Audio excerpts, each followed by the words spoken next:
Let's go. Are we live? Yeah, we're live. We are live. Welcome, welcome. Who do we got in here? I know I was yapping with Izzy and Prince Darkness. You guys still in here? Did you leave me? Wee woo. Alright, whatever. Guys, welcome back to another stream. Actually, my first Twitch stream. Which, well, okay, maybe not my first Twitch stream. I've done a Twitch stream before, but you know, YouTube stopped. I think YouTube just gave up on live streaming. Like, they used to push my live streams to new people, and now they don't. They just don't. I'm almost 100% sure someone pulled the plug a little bit. They were like, fuck it. Let's just focus on shorts. So we're going to try this. Literally everybody I've talked to is like, you need to try Twitch. Especially because I do kind of have, like, dedicated people that come to my stream every single time. People were like, if you want to actually get new people to come to your stream, go to Twitch. So here we are. We're on Twitch, or maybe you're watching the VOD, but we're going to be reading some Reddit stories on this live stream. Let me pull up my screen here real quick. So we're going to be diving into, well, first, actually, let's go over here. We're going to dive into some r/mytheahole as per usual. We have some interesting ones. Oh, this one's not even, okay. I mean, I think this one's a topical conversation, and it would be really interesting to see what people say in here. And I could also give my opinion. That's like a very, very recent thing that happened.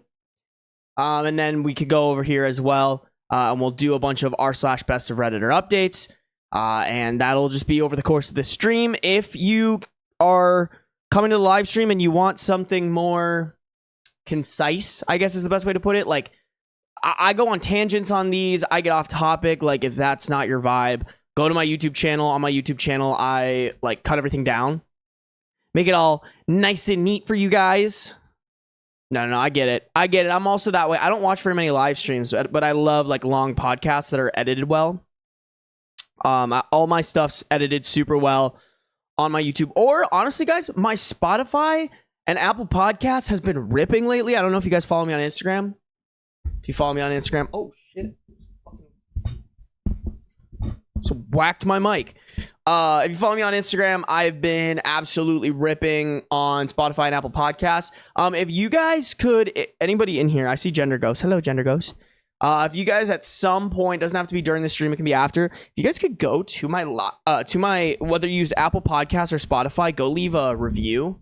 That'd be greatly appreciated. You can go listen to it, maybe leave an honest one, whatever, I don't care. But I've been getting, specifically on Apple Podcasts, people like, I've gotten like 4 ratings and like 1 5-star, 1 4-star, 1 3-star, 1 2-star. I was like, and then they didn't tell me what they didn't like about it, like, which is like Apple Podcasts, you get to like leave the review.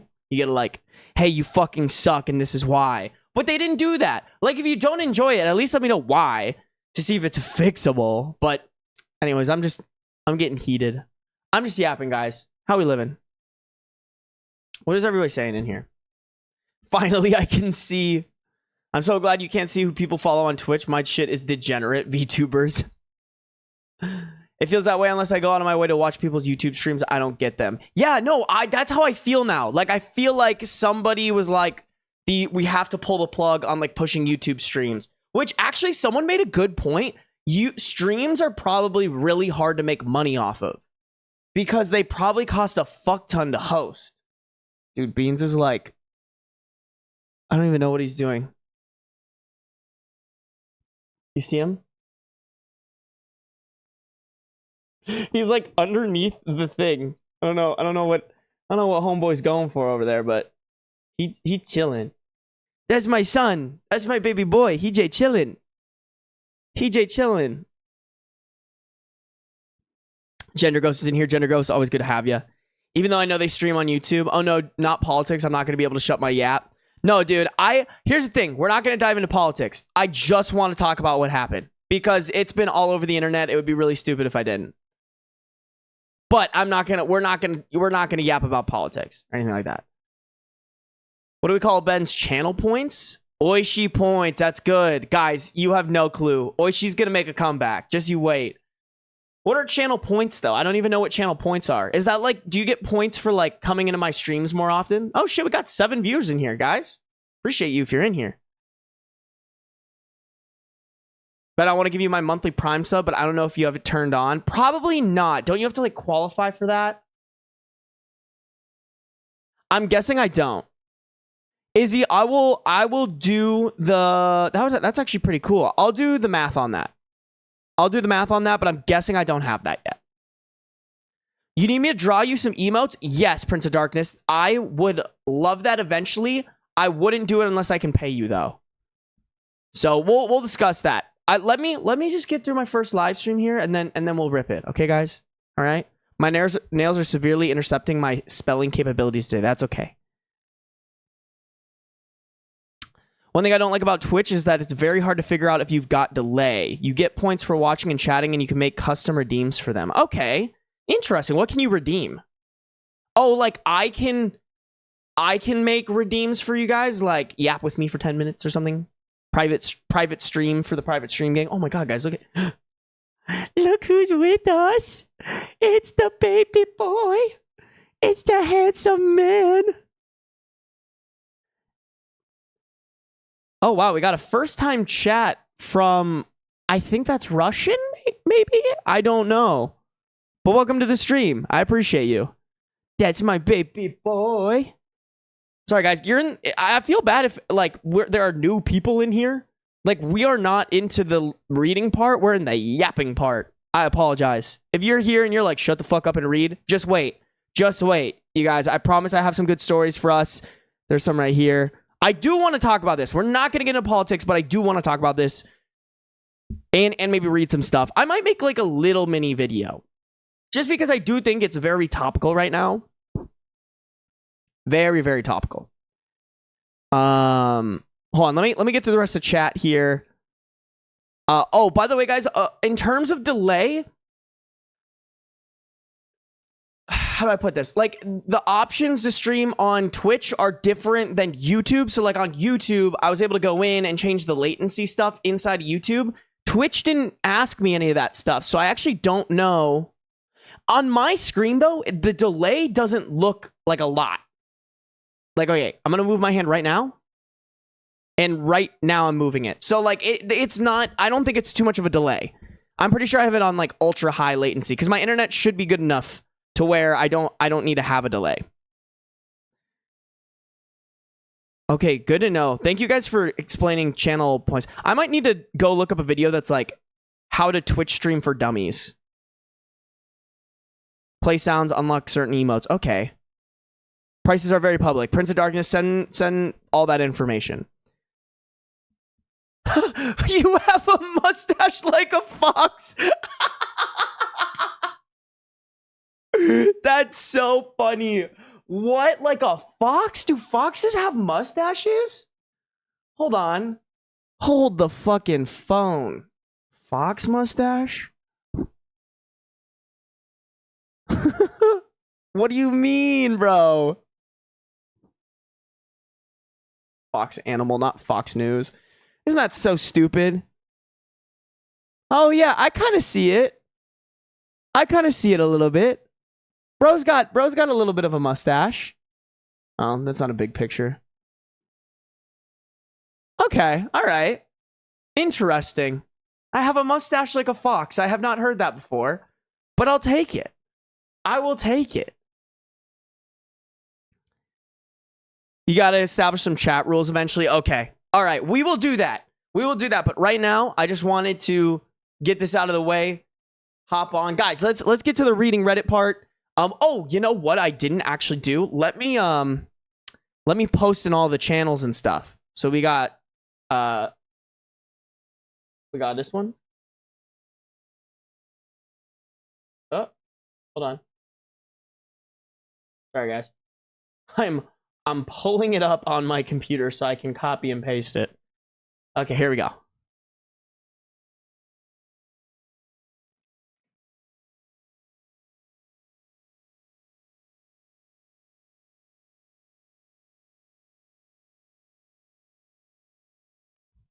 All right.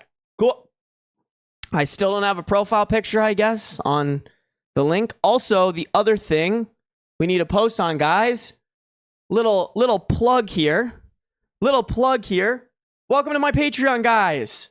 if you are not signed up to the free Patreon, let me remind you, free, F-R-E-E, free, completely free. You do not have to pay me. There is literally no option for membership. I haven't even signed it up yet. You can just join completely for free. I do not plan on making anybody pay for anything.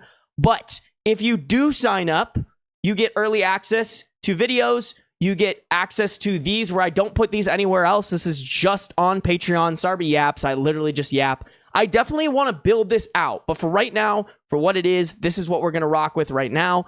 But it's a great thing that I'm trying to do. All you have to do is, honestly, you don't even have to opt into this. Like, you could just go to this page and consume this content for free. All I'd ask is that you do, because then I can go here and I can create a little text post that just allows people, because, like, I can't tell you guys the amount of times I go live and people are like, I didn't even know that you were live. YouTube, at the time when I was doing YouTube didn't even send me a notification that you were live, which is so dumb. But if I go on here, I can go, I'm live on Twitch. And then I can go boom, boom, boom. Come judge some a-holes with us. And then we'll throw a little smiley face in there. I can post this, and then it's going to send this, like, it's going to send notifications to the people that follow me on Patreon, which is all that I want. That's literally all I want. I want to have access to the people that actually want to see my videos, right? So this is it. Look, I just got it on my watch right there. Sarby, I'm live on Twitch with the Twitch link. That's literally all I want. If you guys really support my stuff, want to watch my stuff, go over here. I'm building this out. I'm going to make it so fun. I know there's like a community feature where you can build like community chats, but I think right now there isn't a free version. Like, you have to pay for it. So I do want to eventually build this out better. It's going to take some time. I'm going to have to like learn Patreon and stuff. But for right now, guys, it's just going to be, I'm going to let you know when I'm live. I'm going to put up this video. This YouTube video right here isn't live on my YouTube channel yet. This is solely for people who are subscribed to the Patreon. I plan on leaving these up pretty much until I make the next video that I can upload to Patreon, so you guys have access to that, and then public this one on YouTube. So that's my plan for this, guys. If you support, I'd appreciate it if you go sign up for the Patreon, the Patron. Okay, guys, let's do this. Let's do the thing, shall we? Hey, Couch Skittle just followed. Couch Skittle, thank you. I appreciate you. Always seeing you in the whatchamacallit, oh my god, in the Discord. Also, that's another thing you guys can hop in.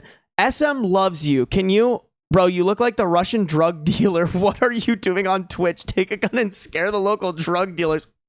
What? This has to be a troll, bro. This has to be a troll. There's no way. Getting called a Russian drug dealer is not good for my ego. Coffee and Paper Cuts, welcome to the stream. Where are you coming from? I saw you followed on my like mini feed before I started the live. Thank you for that, by the way. Unavailable 3 followed, Gender Ghost followed, Izzy followed, and Prince of Darkness followed. Thank you guys.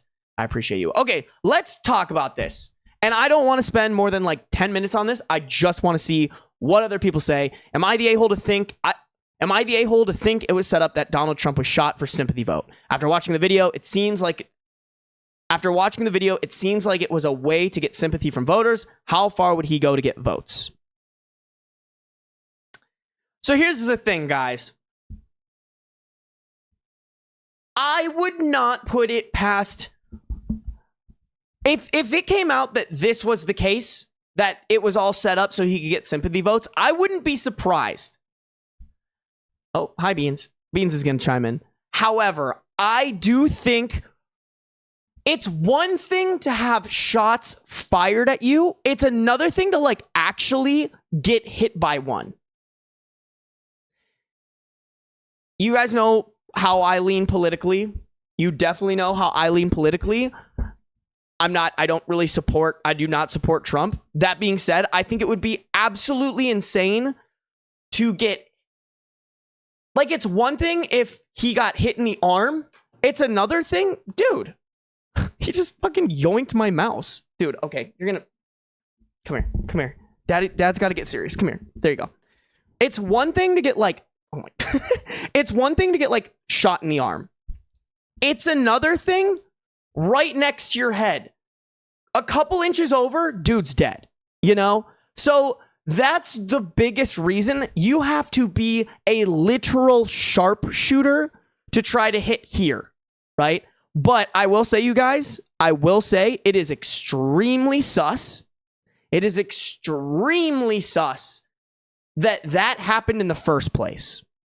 It's extremely sus that people saw him climbing the roof with a rifle and nobody did anything about it. I remember because I went to college. No. What happened? When I was in college during, you know what? It was in 2019 when my buddy was in college. I think it might have been Biden came to our college. What was it? He came to our college to give a speech, and he had his window open with binoculars, and the Secret Service busted down his door because they were like, what are you doing? You know, all they could see was the glint. So I'm just more curious about how they let that slip through the cracks. Don't get me wrong. If you truly believe this, I think you have merit, but I think we're going to have to wait for more to come out. What are you guys saying? It feels way too dangerous for it to be something staged. That's what I was thinking, Prince of Darkness. Don't get me wrong. If somebody came out and was like, whistleblower, this is totally staged, I wouldn't be shocked. But it's mad risky. It's mad risky if the plan was to get shot here. The margin of error for that is very small. Here, if it was here, different. You get hit in the arm somewhere, anywhere along here, you'll be fine. Even if you move a little bit inward here, you're fine. But to get shot here, a little inward, you're done. You're done. So, I don't know. Just a very interesting, I don't know.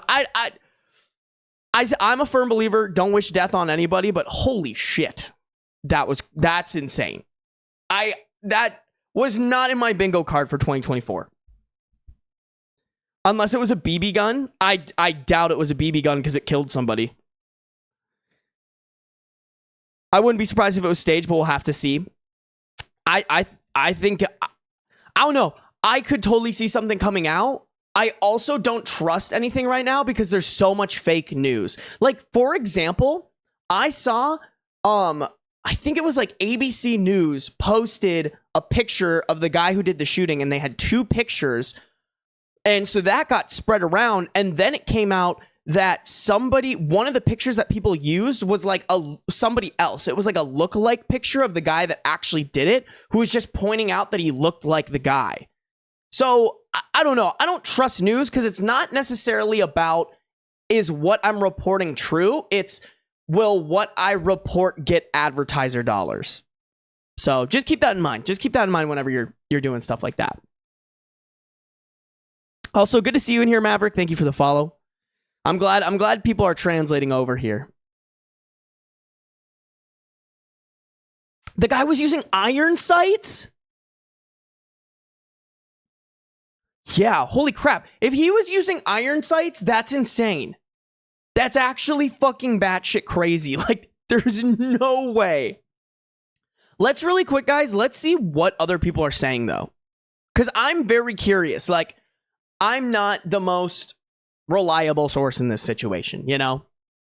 Unavailable, good to see you. Hey. Unavailable, what's your... I'm guessing you're in the Discord. What is your Discord tag? Just so I can put some names to face. I'm skeptical, Rum Ripple. I'm skeptical of everything to do with this. Me too, bro. Don't get me wrong. I wouldn't be... If someone came out and was like, this was staged, I wouldn't be that shocked. But Rum Ripple, good to see you. Hope you're healing well from your surgery. Let's just see what people are saying here. So Lazy Transportation 5, I will say if you practice shooting, the idea of shooting someone in the ear at any range is such an insanely impossible shot to take that there's no way anyone would ever greenlight that for their own gain. I think this is my thought exactly. Don't get me wrong. I want to believe it's staged. This is just where my head is at. For you, unless it came out that this guy was a sharpshooter in the military, I have to go with this. Like, I've pew-pewed guns before. It would be so unbelievably hard to hit your shot like that. Unbelievably hard.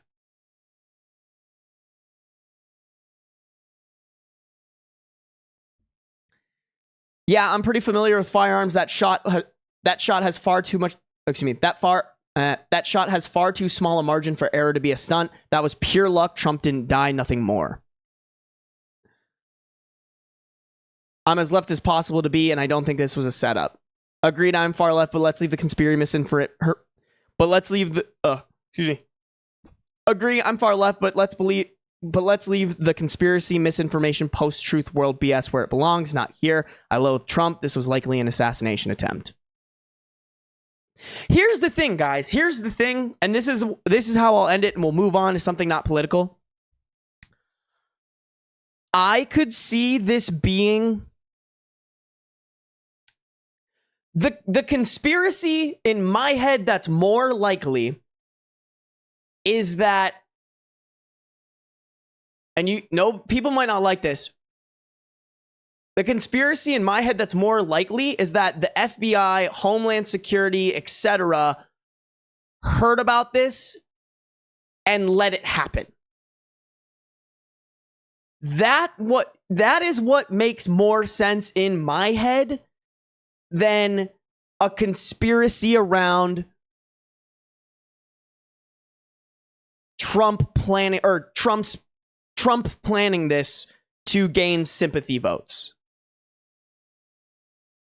I'm way more along the lines of, like, to me, the biggest question mark isn't that a shot hit him and didn't kill him. The big thing for me, is the fact that this even happened. Like, how are we so far in this, you know, there have been mistakes that have been made, and we are supposedly only getting better. These are supposed to be the best people in the world to stop stuff like this from happening. How did this slip through the cracks? Oh, Beans is coming to say hi, you guys. You can see his little head. His little head. That's my theory. My conspiracy isn't around whether or not it was sympathy vote, or my conspiracy isn't that Trump wanted it to happen. The FBI or Homeland or the organizations wanted it to happen. That's what I think. I love that we have like a bunch of British people in here who's like, we don't care. Doing okay, thanks. Trump is so unhinged, I just don't trust anything. Me neither. Pulled up a screenshot of the video. There's no scope. That is crazy to me. No scope is insane. Like, those iron sights are only like accurate within maybe 20 to 25 feet. I guess you can like really hone them in, but it's hard, you know? And that's not even taking into account like wind conditions. Oh my God.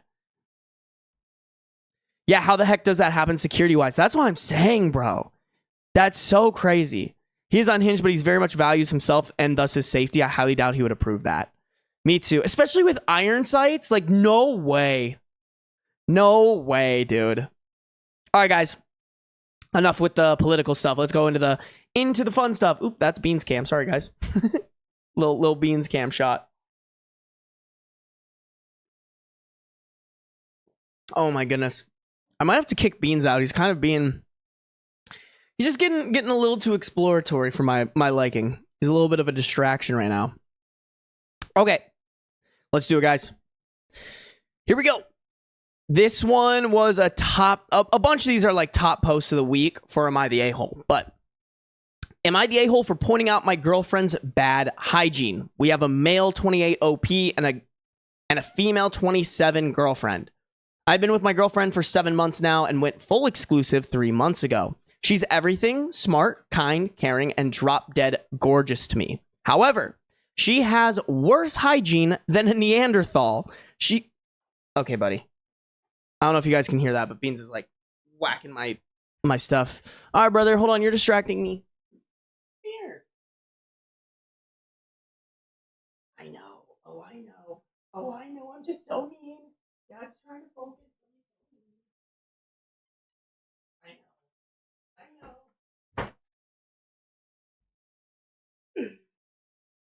He's so spoiled, bro. I don't know. I wish you guys could hear. He was like, "Meh," when I kicked him out. Like, he knows he's getting exiled. He knows he's getting exiled. Okay, here we go. I've been with my girlfriend for 7 months now and went full exclusive 3 months ago. She's everything. She's everything. Smart, kind, caring, and drop dead gorgeous to me. However, she has worse hygiene than a Neanderthal. She lives in a studio apartment, so it's small. Since starting dating her, I've avoided spending time there because it's always dirty, but I never said anything because it's her place. She does not shower often and has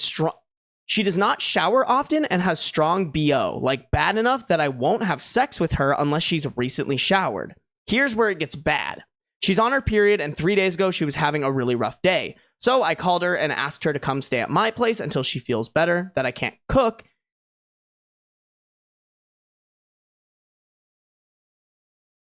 Hold on. I think what he meant was until she feels better. That way I can cook and take care of her and allow her to rest. She had to take the week off from work because it was so bad. She came to my place and didn't bring any feminine hygiene products. I have to run to the store at 3 a.m. to get her stuff because she's been wearing the same pad for so long that it leaked on my bed. I didn't say anything as she's stressed. The next day, The next day I came home from work and she had the pad from the previous night on the bathroom. The next day I came home from work and she had the pad from the previous night on the bathroom floor without even wrapping it up.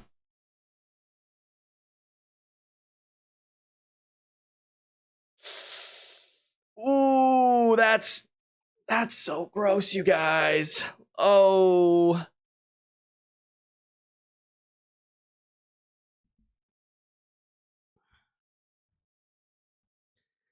I was pissed and called her out and said, hey, that's gross. I don't want to look at that while I go use the bathroom. She got really mad and said I called her gross. He did call you gross.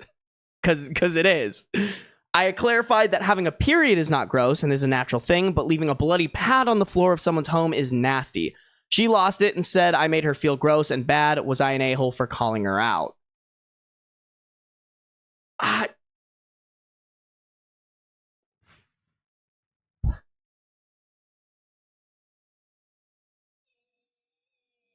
Yikes, dude. That's gross. That's so disgusting. Yeah,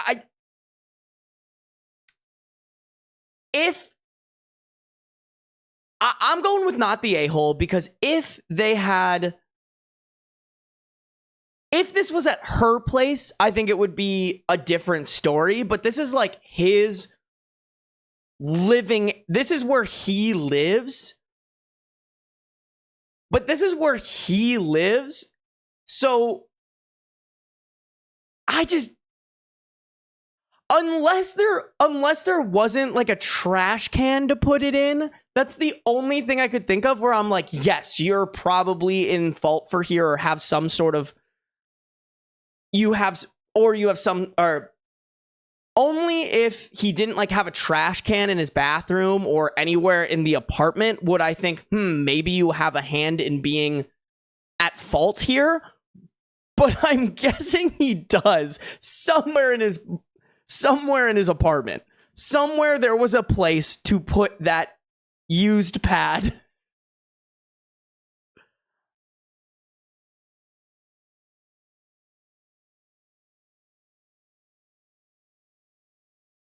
Yeah, I mean, not the a-hole, but why would you want to be in a relationship with someone like this? Like, that is disgusting. I think if I went over to somebody's, I think it is a green flag if you go over to someone's apartment and they like stress about it not being clean enough for you, even though it's like relatively clean. I think that's a green flag. If they bring you over and it is a dumpster fire and they don't say anything about it, leave, dog. Leave. Ooh, that's nasty. That is so nasty. And I freak out when I have to piss at my boyfriend's house. Izzy, you're so valid for that. Rum Ripple just said, nah, she nasty. Oh, that's nasty as hell coming from a period haver. You know it's bad when. Even then you find a damn trash can. That's what I'm saying. It should be the girl who's like, hey, I need a trash can for this, you know?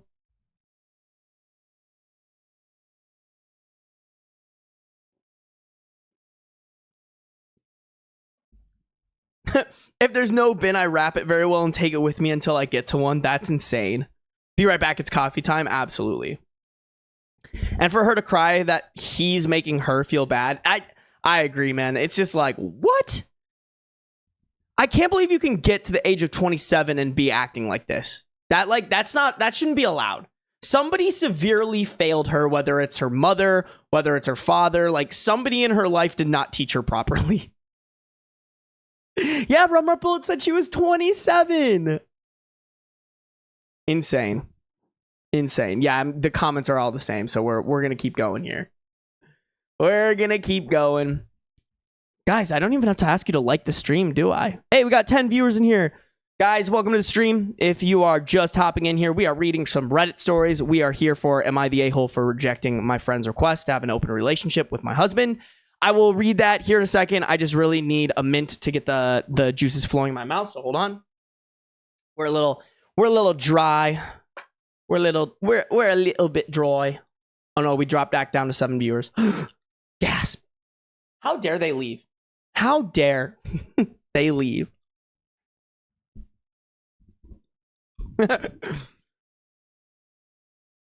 I don't want people in my room because it's the one place I let be an absolute garbage heap. Anyway, it's the last bit of my Sumatran dark roast. Love it. No, dude. I think it's completely okay. Like, once you get comfortable with someone, like, maybe be a bit more messy. But, like, I don't know. If he's known that she was messy, I would have never started dating someone. Is that an ick for you guys? I feel like that's an ick for me. If you don't have basic human hygiene down, I don't know. But in someone else's house, yes.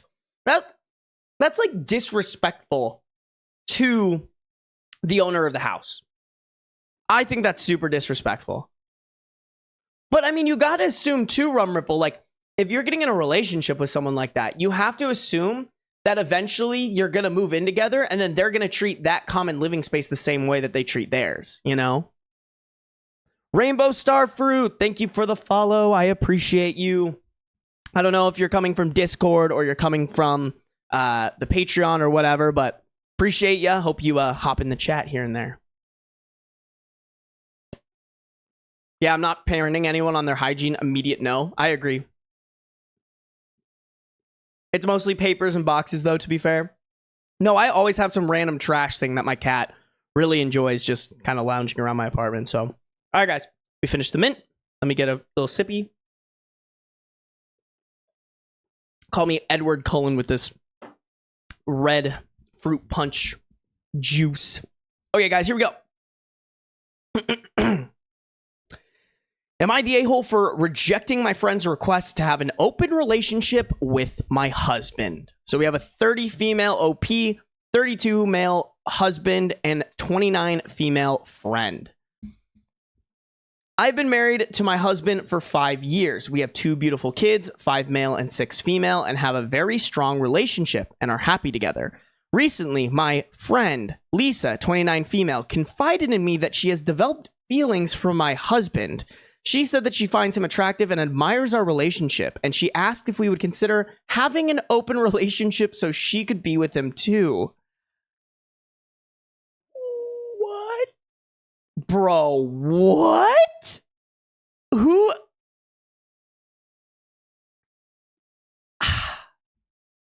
People be doing the worst. Like,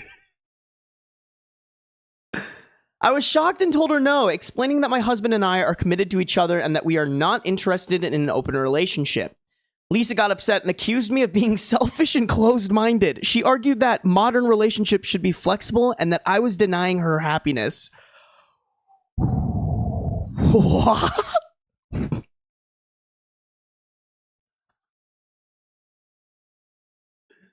It's giving only child. You know? Since then, Lisa has been distant and has been spreading rumors in our friend group suggesting that I am overly possessive and controlling. This has caused a lot of tension, and some of our mutual friends are now taking sides. My husband is supportive of my decision, but I feel guilty for the drama it has caused. So am I the a-hole for rejecting my friend's request to have an open relationship with my husband? Okay. So hold the fuck up. Hold the goddamn phone. You're telling me... Okay. Hold on. So, I guess OP did not hold on. Sorry, I need to organize my thoughts here. First off, not the a-hole. What the fuck? Second, if your friend group has the full story, if your friend group knows that Lisa came up to you and requested an open relationship with your husband, and they're okay with that, go fucking find new friends. Like, at no point, if one of my boys came up to me and was like, hey, this friend of ours won't let me fuck his wife, my reaction isn't, damn, they're really selfish and closed-minded. My reaction is, are you stupid? Like, and if you don't have friends like that, go find new ones. This shouldn't even be a question. Like, there's no way your friends... There's no way you are actively trying to associate yourself with people who are that dumb. Like, there's just no way. No. Just no. Hey, Rainbow Starfruit, welcome to the stream. Good to see you chatting in here. Hey, yo.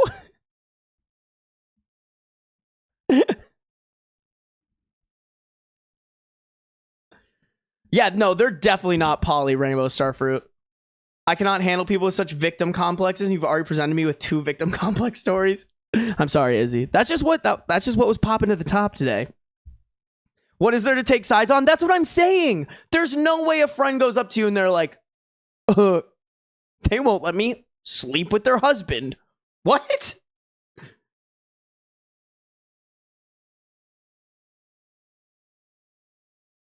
Oh, interesting. Here's the thing, is the one open relationship I've had insight into is they had a rule that was like, no friends, nobody that we know. It can only be kind of like outside groups of people. Because I do think that's really messy. Like, that's extremely messy if it's like, oh yeah, you know, I'm just going to sleep with your best friend.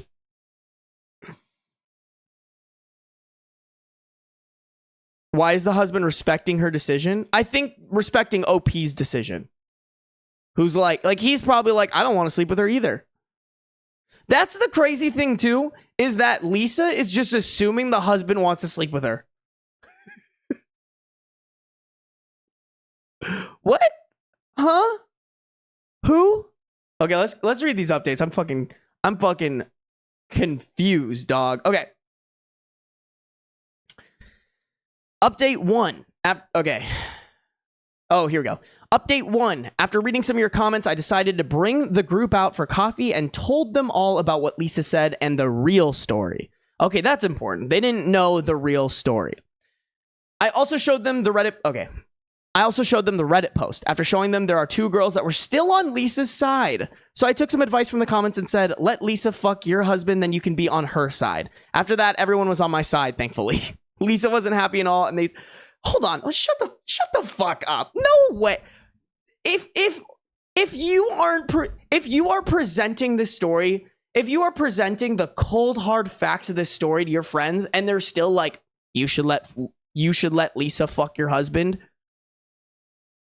Get rid of them. Just give them the old yoink and twist. You don't need them. Why does it take putting them in your shoe? They should already be putting themselves in your shoes. Why you? I couldn't handle that. I would be like, get the fuck out.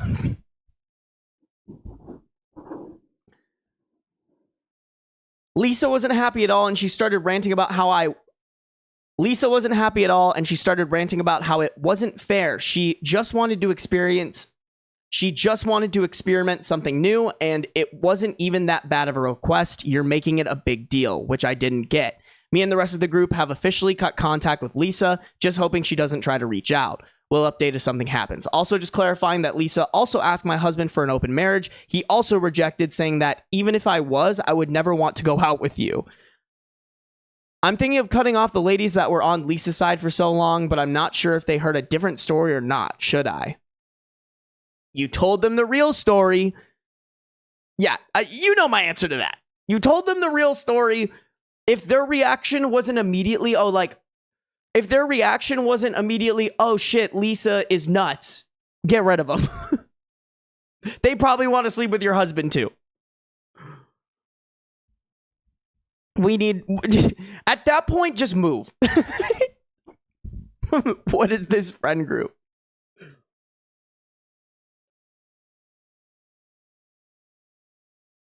That's crazy, you guys.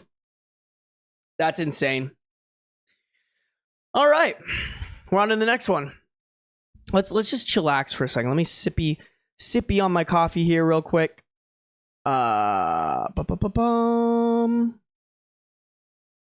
Oh, cool. Dude, Twitch, I do have to say, they sent me a thing. It was like, manage your channel directly from your phone. That's crazy.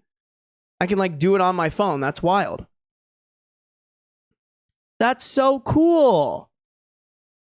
Dude, I have to say, I mean, obviously, like, Twitch is a streaming app, so it makes more sense. But, like, Twitch is... I'm kind of digging it. I'm kind of digging it, guys. Low-key. Low-key. Definitely digging it. How we doing, chat? How we doing, guys? I can finally say that. It feels weird saying that on YouTube, I feel like. Like, YouTube isn't, like, a chat platform, you know?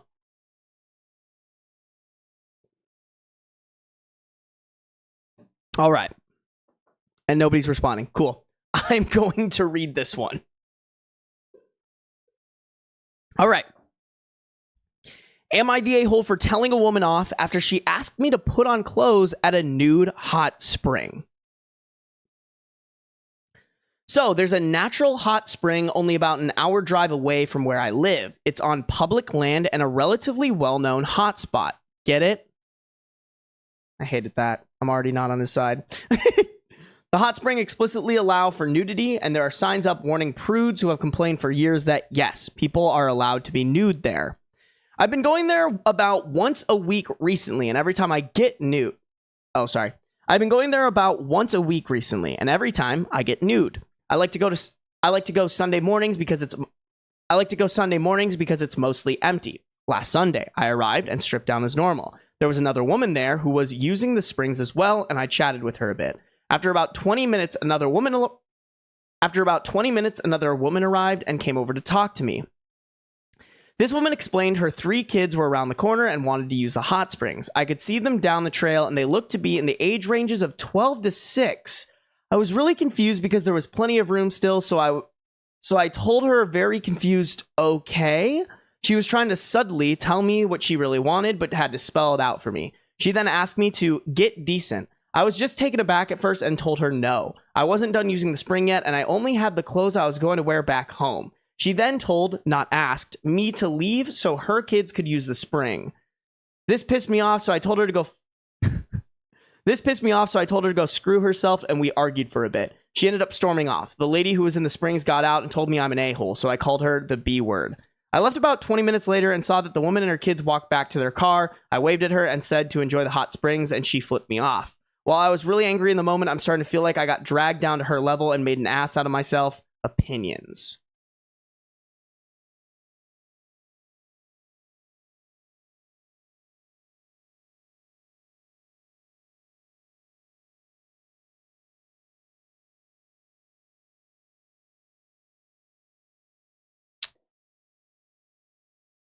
Hmm.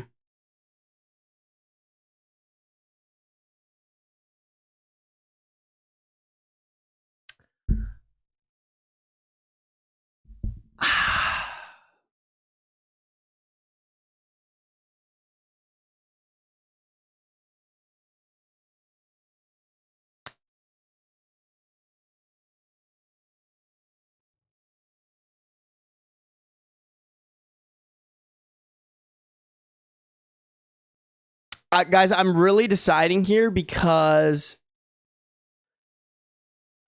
I don't think OP did anything wrong, but I think he just handled it poorly. I don't know. Like, I'm basically deciding between a not the a-hole or everyone sucks. Because I do think the lady who came up does suck. Like, hey, you know this is a public nude hot spring. Why are you bringing kids here? Although I will say, too, like, oh my God, I was just telling somebody about this the other day. The first pair of boobs I ever saw was at a nude beach. Like, the first pair of boobs I ever saw that were, like, in-person boobs was when I was like, I think like 11 or 12. My parents took us to Germany, and while we were there, we went to like a nude beach, and there was like just some girl topless, and I was like, holy fuck, game changer. Those are awesome. We'll forever pursue that in my for the entirety of my life. Afterwards, I was like, boobs are great.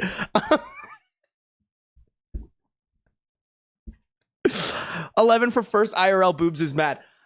I don't know. Here's the thing. Like, I think it was kind of like, it was like supervised exposure, I guess. Like, I couldn't like in front of my parents be like, oh my God, fucking boobs, you know? But I was definitely like, boobs right now. Mom's looking over there. I'm like, boobs. And then I look away, you know what I'm saying? So here's the thing.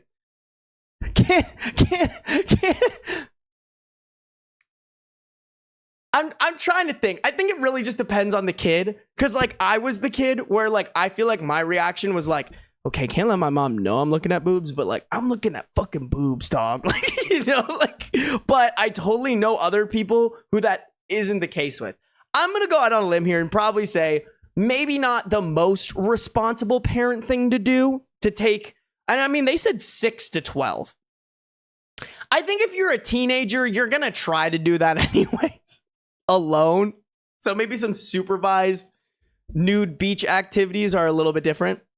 But I don't know. Either way, I'm going with everyone sucks here, just because like OP did have some negative reactions and some like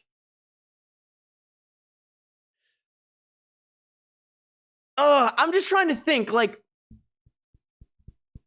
I don't know, you guys.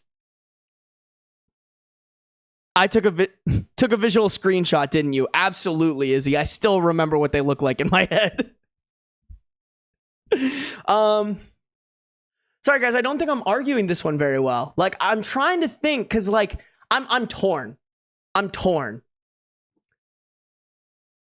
gonna go, okay, so since the ages, it says the ages ranged from 6 to 12. So with the woman trying to bring the 3 kids, I'm gonna go with she's an a-hole. With the woman in the hot tub, I'm going to also say she's an a-hole too.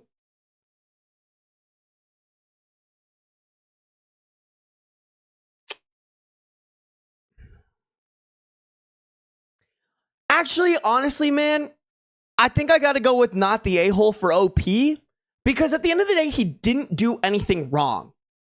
Could he have been... I think the only wrong thing he did was that he got pissed off, told her to go screw herself, and then called the other woman a bitch. I think that was maybe not the best thing to do. But I think he's fully in his right to be like, hey, this is a nude hot spring. I'm going to be nude here. If you want to bring kids in here, that's your fault. And you shouldn't do that. Like, I think that's okay. Could he communicated more respectfully? Absolutely. But I think at the end of the day, him being like, this isn't a space for your kid, screw off, is completely merited. As much as it's probably easier to say everyone sucks here, I actually don't think OP sucks that much, other than maybe he could have just not been so aggressive. That's what I'm going to go with. Going straight to cursing is a questionable mature reaction. I don't disagree with that. I don't disagree with that.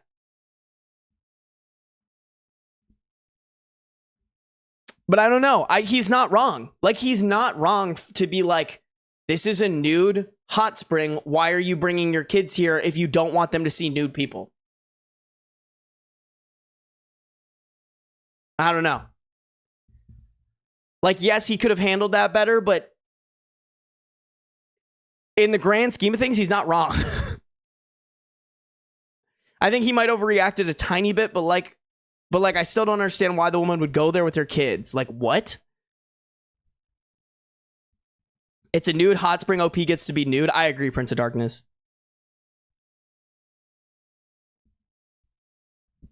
In-person boobs. IRL boobs is crazy. When did you guys see your first IRL boobs? You don't want your kids seeing it, don't go. Absolutely. And it's funny. I've never looked back at my parents taking me to a nude beach. Because, like, my parents were the parents who would, like, take me and my hockey friends to Hooters because they thought it was so funny that we were like, oh my God, they're hot girls, you know? Like, we never were disrespectful. And if we were, my mom would have smacked the shit out of me, which is, like, I'd much rather do that than, like, us go there by ourselves and be little shits, you know? So I don't know. But bringing a 6-year-old there is weird. So weird. I guess the other question, I should look it up. I wish I had a viewer in Japan, because I know bathhouses are very popular there for all ages, and you're supposed to be nude in there. But it does split genders, I will say.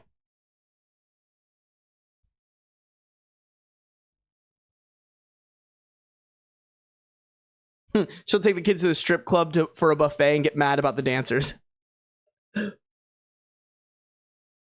When I grew them, I can see them anytime. It's really cool. Okay, that doesn't count, you guys. All right, guys, here we go. Actually, let's just look at the comments here. I don't really understand using an all genders nude space with kids if you're going to sexualize nudity and your kids. Exactly. Not the a-hole. She took her kids into a hot spring that very clearly allows nudity. Don't bring your kids there if you don't want them to see nude people. It's like taking kids to a petting zoo and then being angry there are animals there. She went there with the intention of making everyone behaving within the rules of the area to conform to her wants and demands to accommodate her and her kids. Play stupid games, win stupid prizes. Yeah, this is how I feel. Like I said, I think he could have handled that a lot better, not cursed at her. But realistically, I think it all boils down to this. Whether he had a bad reaction or not, it's not in her right to demand that he don't be nude at a place where you're supposed to be nude. All right, cool. Let's do this one. This was another top post. I can already tell this is going to be a pretty sucky paragraph to read, but it'll be a good one.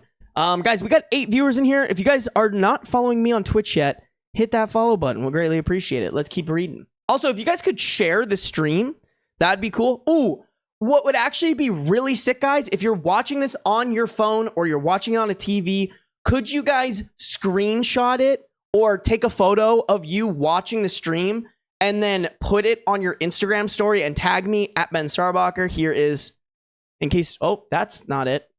This is the one. If you guys do not follow or whatever, if you guys do not, if you guys don't follow me on here on all these, you should. But this is my Instagram here. Follow me and then take a picture of the stream and put it on your story and tag me. I would love to repost a bunch of people coming to the stream, because I think that's what like gets people to come to stream sometimes. It's just like, oh, look, there's a bunch of people in the stream. So if you guys could do that, would greatly appreciate. Love you guys. Appreciate you guys. Let's read. My sister is blowing up my phone trying to keep my mouth shut.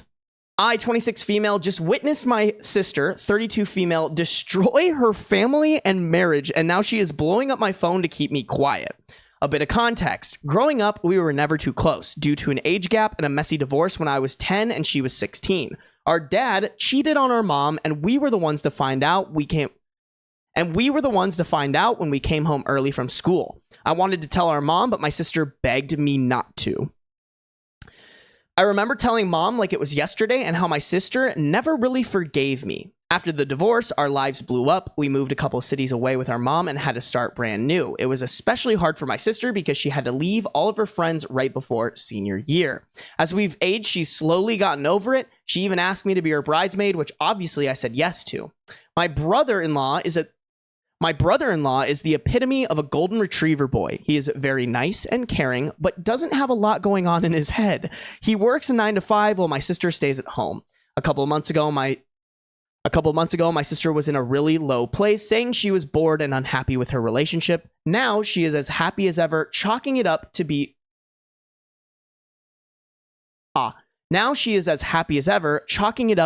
seasonal depression. I was in the city for work this week where my sister lives and thought I should visit her. I decided to surprise her with a sister brunch. When I got to her house, I saw a truck in the driveway. Which was not brother-in-law's, but thought nothing of it since she has had a lot of construction recently. The door was unlocked, and I don't even want to describe what I walked in on, but my sister was scrambling to find something to cover up while a random man just stared at me in shock, but naked. I already felt tears streaming down my face as I turned around and walked out the door. My sister has been calling and texting me nonstop, begging me to talk to her. I don't know who she is at this point. I thought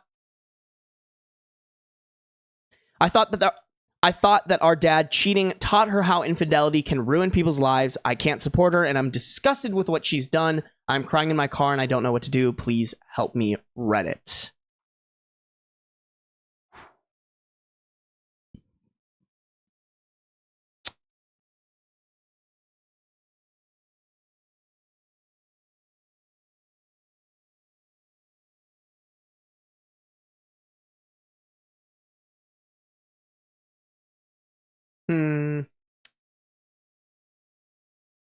How old was she?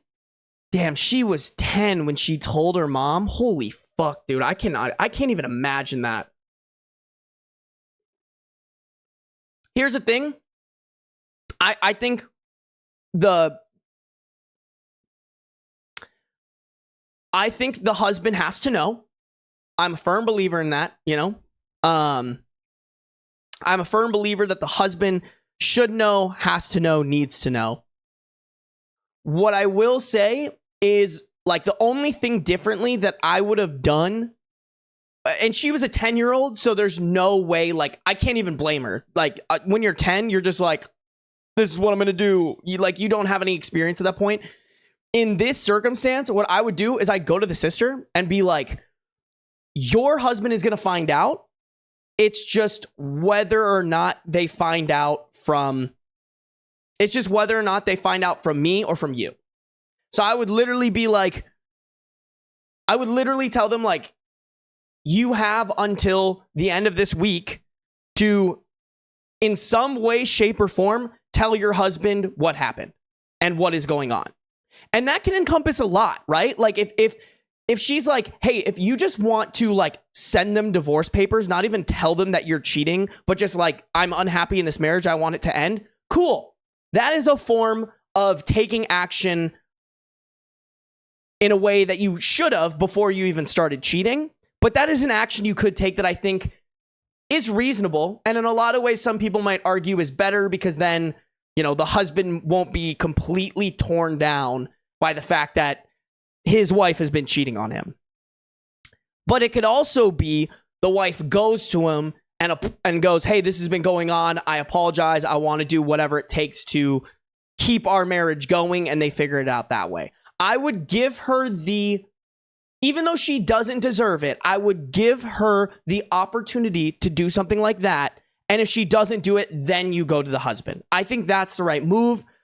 And of course, you are not the a-hole for doing something like that. It is completely unfair for that type of burden to be on your shoulders. And the best thing you can do as a sister is call out her terrible behavior. I truly, truly believe that that is the absolute best thing you can do in this situation for your sister, for her husband, for everybody. And most importantly, for yourself. I agree. Anyone who cheats is really inconsiderate. I agree, guys. I agree. I can see them anytime. I'm really cool. Anyone who cheats is a huge a-hole no matter what the situation is. I agree. I agree. I don't think OP at any point here is in the wrong. Like, it's all on the sister, and in a lot of ways, OP needs to do what's the best for OP, you know? So, all right. Hold on, guys. I'm checking if any of you guys tagged me. Did anyone tag me? I'm not seeing anything, guys. Where are the tags, guys? Come on. Tag me on Instagram. Would greatly appreciate it. I am checking. I would love it. I guess you don't have to do it, but it would definitely help me out if you guys are supportive. That's how you can do it. You know, I've never been like, don't give me money or anything like that, but I would love a little help on the exposure side, you know? And it would be cool if I could be like, hey guys, look, some people watched me on stream. Isn't that fun? All right. Here we go, you guys. Am I the a-hole for calling the cops on a teenager who tracked down my house and was demanding I let him in? This kind of a big question mark situation. A few months ago, me and my family went out to watch a movie. I'm getting a call. Hold on. It is not someone I know. Okay, cool. A few months ago, me and my family went out to watch a movie and then have dinner together. That includes my sister and my nephew. Two of my nephew's friends tagged along. They were friendly and nothing out of the ordinary. 2 weeks later, one of my nephew's friends, John, showed up in my doorstep and asked if he could come in. I was weirded out and got a bad vibe and asked him to politely leave. For context, I live alone with my daughter, who's 11 years old, and a virtual stranger dropped by in our home unannounced. I looked by the camera and he was holding flowers and other stuff. Okay.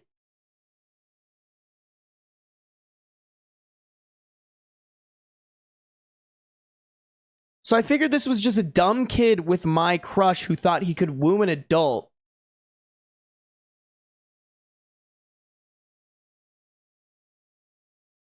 Okay. So I figured this was just a dumb kid who had a crush on me. I think what they meant to say in this is, so I figured this was just a dumb kid who has a crush on me and thought he could woo an adult, but I asked him twice to please just leave and he wouldn't, saying he just had to see me and that he needed to tell me how much he loves me. This included a gross comment about me being a single mom. I told him I was calling the cops, and that's when he bolted. Cops later came, took my statement, and just circled around to make sure he wasn't still nearby. I specified that, yes, he was just a kid, but I barely knew him, and he had tracked down my house and wouldn't leave until threatened. Holy shit. He didn't commit a crime, but the cops still dropped by his parents' house to give him a warning about not leaving a private property when told to. I didn't ask the cops to do that. They just took the info I gave and called my sister to find out his last name and who his parents were and just relayed that to the cops since they were asking. I just wanted to make sure he was gone. That visit they did was on them. His mom called me and she first apologized on behalf of her son if he made me feel unsafe, but then told me I went way over the line by involving the cops and how teenage boys having crushes is nothing out of the ordinary and how this could ruin his life, and I should have remembered he's just a kid.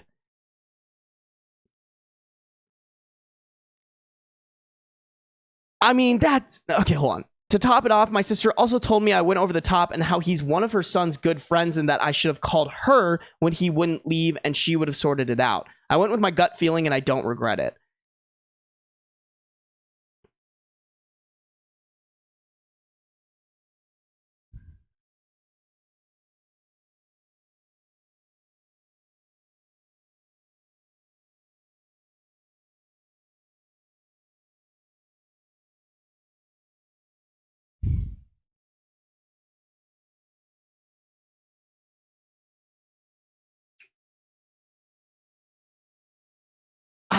I'm trying to think.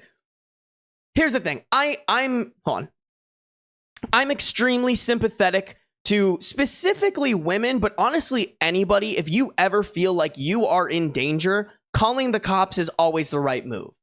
And this is very creepy. Like, don't get me wrong, he could have just found the address of this woman from the friend who's OP's family member, the nephew. Either way, I think if you are asked to leave and you don't leave, that is always a good cause to call for the cops. Always a good cause. So, yeah, in my opinion, L sister, L mother for not, like, if that's my kid, I'm like, dog, what the fuck are you doing? Like, don't get me wrong. There is coaching and hand-holding you can do as a parent in terms of pursuing love interests, but this is a great opportunity to be like, number one, going for older people, not the fucking move, man. Number two, finding where they live, showing up and refusing to leave, not the fucking move. That is like pre-stalker behavior, all right? Similarly to how like serial killers kill animals, stalkers show up and refuse to leave. So I'm gonna go with not the a-hole. I think this was threatening. It doesn't matter if it's from a kid. Kids have done awful things too. It does not matter. It does not matter. If anything, this is on the parent for not raising the kid to know that this is really fucking weird behavior.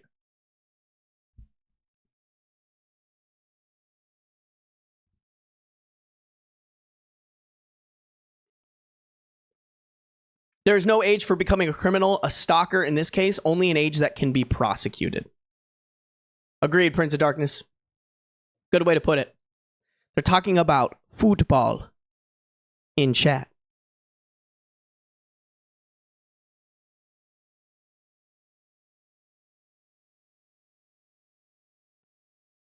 Rob Ripple thinks it's crazy. I agree.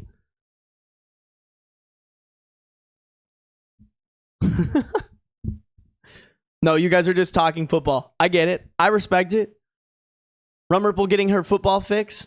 Yeah, that one's pretty easy. Actually, I mean, I'm sure the comments. Yeah, not the a-hole. Not the a-hole. Yeah, no. No, I think if your kid gets the cops called on them, that's on you as a parent, bro. You got to figure that the fuck out. What did you do wrong so that your kid got the cops called on them? And it didn't ruin his future. They were just like, hey, be better about like teaching your son not to be a creepy asshole, you know? I think that's fair. Okay, I'm gonna open the window again because it's getting hot in here. Or not the window, I'm gonna open the door. And then the Beaninator can get in.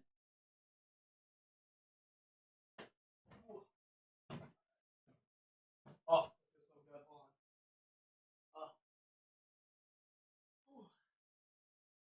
I should have just moved the AC unit in here, but it's kind of a pain in the ass moving the AC unit, so.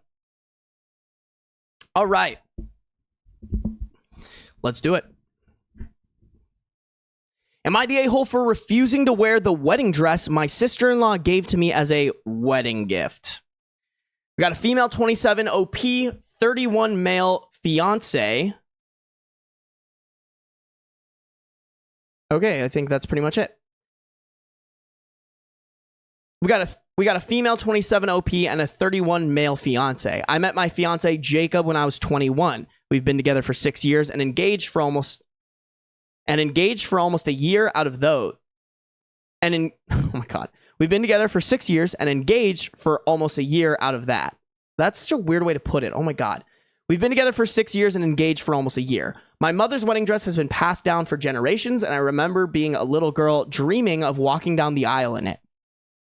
We have recently been wedding planning, and we were invited to a dinner hosted by my fiance's family that was on Sunday. When we arrived, we greeted everyone and sat at the table to eat. Sister-in-law stood up and tapped her spoon against her glass and said that she had to make a toast. She then said she would be right back after going to another room and returning with a large plastic bag.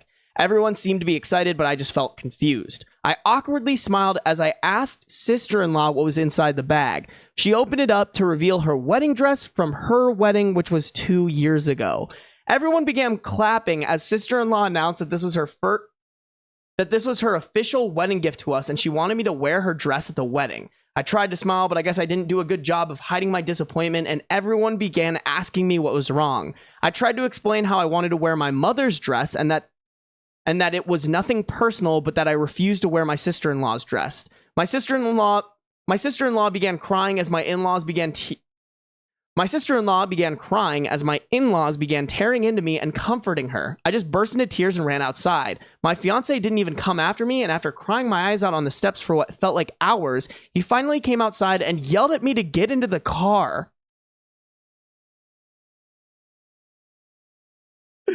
Brother, what? Hold on. Let's wrap this fucking shit show up, and then we'll get into it. I was so confused, but I got into the car just to hear him berate me on how I made such a big scene and embarrassed him in front of his family. He sounded so mad, and he even said he couldn't believe he chose to marry such a bitchy C word, his exact words. My fiance also said how sister-in-law was just trying to be nice and that her dress was more modern compared to my mother's dress, which looked like an old rag. Also his exact words. I tried to tell him how much my mother's wedding dress meant to me because I promised her that I would wear it. I felt like my fiance's family planned this and put me on the spot, thinking I wouldn't stand up for myself and just agree to wear sister-in-law's dress. I don't think I did anything wrong, but a part of me thinks I should have just gone along with it and then told sister-in-law in private that I wouldn't be wearing the dress. Am I the a-hole?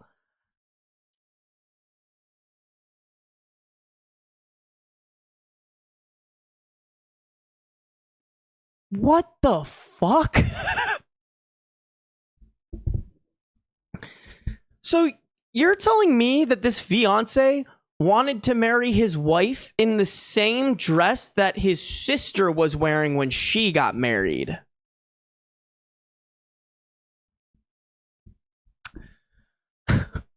Ayo, Alexa, play Sweet Home Alabama. Okay, I'm having trouble getting that right now. Please try again. I forgot I have an actual Alexa. Oh my god, that's... Yeah, easy not the a-hole. This might be your sign to get the fuck out. No way. That, like... What kind of person? What kind of family? I don't get why you want to marry in this one. I think this is your sign, babe. I think this is your sign to get out while you still can. Before you're legally tied to this family via marriage, just cut your losses and dip, dog. Just get out.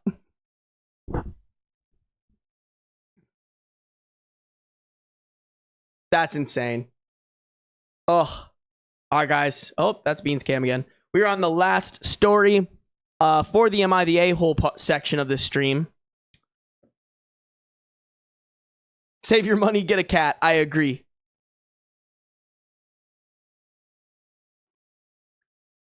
Fiance, I see what you did there, Rainbow Starfruit. She'll spend her whole life appeasing them. Exactly. The disrespect from his family is wild. No, that is so unbelievably disrespectful, dude. Insanely disrespectful.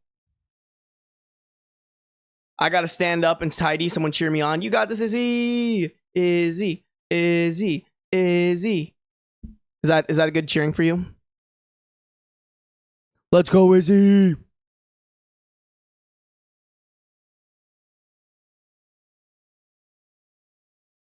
Good dodge before the wedding, at least. I agree.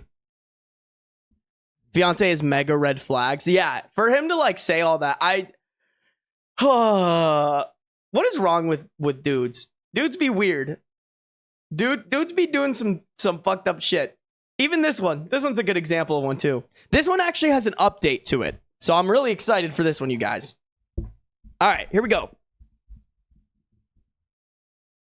Am I the a-hole for leaving my boyfriend because he brought his female best... Oh, sorry. Okay, I should read this how it's written. Am I the a-hole for leaving my boyfriend because he brought his female best friend lingerie as a joke? We have a 28 male boy... Excuse me. We have a 28 male boyfriend, 24 female OP, and a 28 female best friend. And a 28 female... Oh, no, I said it correctly. Ha! And a 28 female girl best friend. My boyfriend and I have been together for a year and a half. I love him a lot, and he has been pretty amazing to me. He is also the sort of person who has lots of friends, and his close friends are pretty much family. He also loves to joke and play these harmless pranks on his friends, which sometimes makes me feel weird. Sorry, guys. Little burpee. Just for context, he has 2 female friends and 3 male friends. This is about my boyfriend and one of his friends, Claire. Claire is a nice woman, and we are friendly. My boyfriend has also never ignored me. My boyfriend also has never ignored me in favor of his friends or talked over me in front of them, which is why I don't understand if I'm in the right. They, my boyfriend's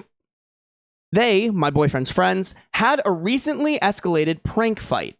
I had made it clear to my boyfriend that I am not good at jokes, and am rather stiff, and he said he would keep me out of it. Claire, my boyfriend, and another friend, Kyle, 27 male, even had a huge throwing water balloons fight in Kyle's backyard. Then my boyfriend got pranked with dye in his body wash. Then Kyle got pranked by Claire, something about whipped cream and oven mitts, but the issue was when my boyfriend brought a red, lacy lingerie set, and he planned to put it in Claire's room the next time he went over.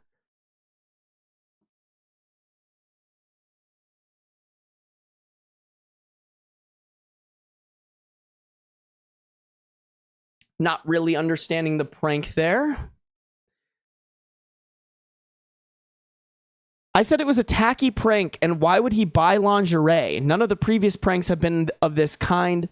And it makes me really uncomfortable. I also felt like if I was Claire, I would feel gross about it. But my boyfriend got mad and defensive and told me Claire is cool like that, and she would think it's funny. I admit, I got a bit weirded out when he calls Claire extremely beautiful and jokes about how she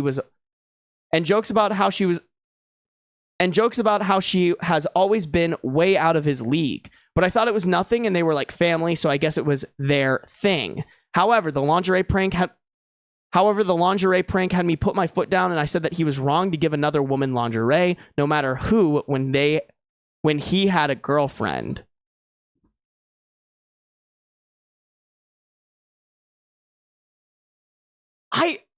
I'm just confused. What's the prank?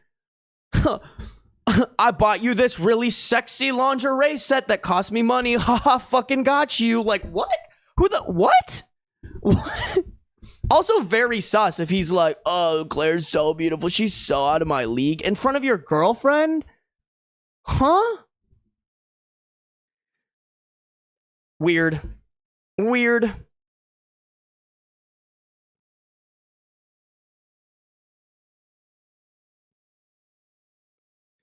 We fought, and I said I wanted to break up, which he didn't want to, and I said that I was just...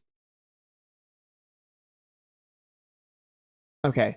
We fought, and I said I wanted to break up, which he didn't want to, and I said that I was just overreacting. He said that I was too conservative and needed to open my mind when he had never given me a reason to be insecure. I don't know, man. Maybe calling her beautiful and out of your league might be a reason to be insecure, but just me. Claire called me and said that she and my boyfriend have been friends for a long time, and inside jokes are just that, and I'll learn with more age. I still feel weird about this. My best friend is supportive of me no matter what I do, but I have started to feel like I'm blowing this out of proportion. My boyfriend says that the fact that he told me and didn't hide it from me shows that I'm the problem. I have started to feel like I've blown this out of proportion, and maybe it's my fault I can't take a joke. I really feel awful about this whole thing. Am I the a-hole? Edit. The people asking what the prank is with the lingerie. Apparently it's an inside joke about how during their college days she had some problems with the color red, and the lingerie would have just given her a shock of some kind, I guess. I told my boyfriend it was cruel, but he said it wasn't a trauma thing, just an inside joke. Claire also said over the phone that the lingerie thing was just an inside joke of their college days.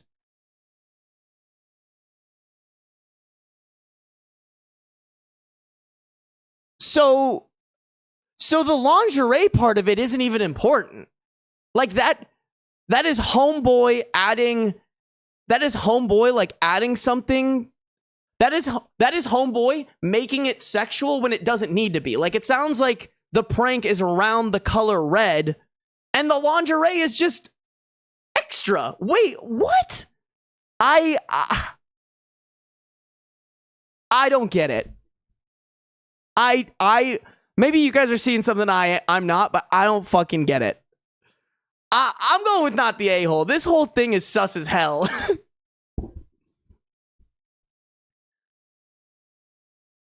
For him, I think one of the most suspect things in this entire post is that your girlfriend is uncomfortable with you buying something sexual for another girl, and your reaction isn't to be like, that kind of makes sense. Your reaction is to like gaslight her into like, you just don't get it. It's a prank. You're not chill like that. I don't care how close of friends you are, like, you don't make your partner uncomfortable with something that definitely has cause for discomfort. Yeah, I personally, I'm going with not the a-hole. Absolutely not the a-hole. What is everyone saying in here? A Supreme Munch, thank you for the follow. Where did you come from? I would love to know. Brother, I fear that's not normal. I think you just went out with an absolute wanker. I agree. That's what I get for going long distance. Wait, what happened? That reminds me of the time my long distance boyfriend asked to sleep with another girl when they both knew he had a girlfriend. I will say I've met some long distance people who, like, as soon as they go long distance, they throw out the, you want to do an open relationship thing. Not for me, dude. Instagram. Hey, good to have you in here. Thanks for coming from Instagram. I appreciate that. I'd assume England with the term wanker. That's what I was thinking too. Absolutely. Dude, I don't know what it is. Supreme Munch, we have a large demographic of people from the UK in these live streams. We got Izzy, who's my mod. We got Joanne. Pretty sure there's one more in there. I'm just blanking on them. But either way, I don't think they're in this live stream currently. He hearts Claire. He wants to touch parts with Claire. Gender goes, a prank. Oh no. I got you this sexy lingerie set. Wouldn't it just be such a huge prank if you put it on? I don't get it.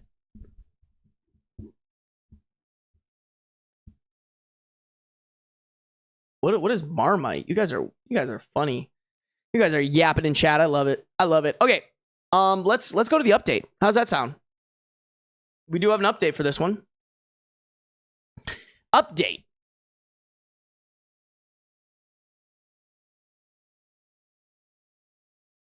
To be honest, before all of this fiasco, my boyfriend has always been nice to me. Came with me to my grad school functions, even though he found them very boring, but would do it so that I could network. He builds stuff like furniture and helps out with the handiwork all the time. He is also very funny, and at the very beginning, I thought all of his jokes were funny, and I sometimes wondered why he wanted to be with me. Plus, I was always busy with school and job interviews.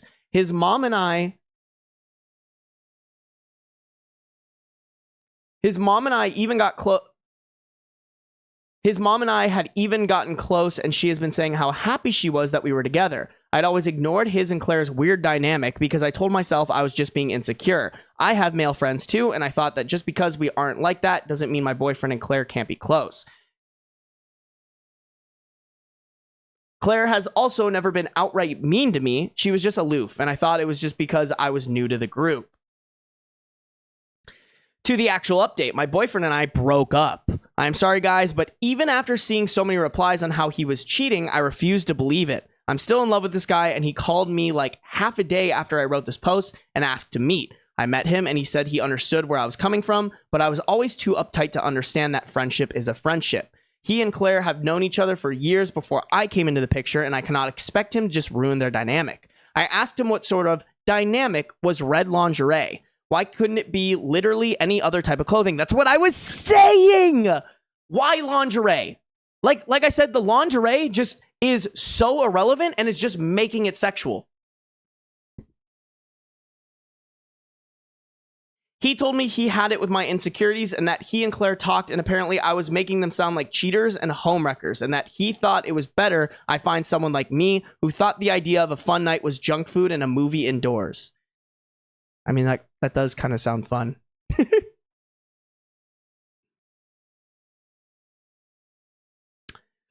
That hurt a lot. He had always known I had insecurities about being called boring. He always complimented me on how his weaknesses were my strengths. Now he says things like this to me. Also, before this lingerie fiasco, I had never said a word about his and Claire's friendship. I always supported his pranks and practical jokes, no matter my opinions on them, because I thought it was his business what he did with his hobbies. And he leaves without even putting up a fight because his girlfriend didn't want him giving lingerie to a woman he constantly refers to as his sexy bestie. Dude, if you're referring to your friend as your sexy bestie to your partner, what the fuck are we doing, dog? What are we doing? What? How? Huh? No.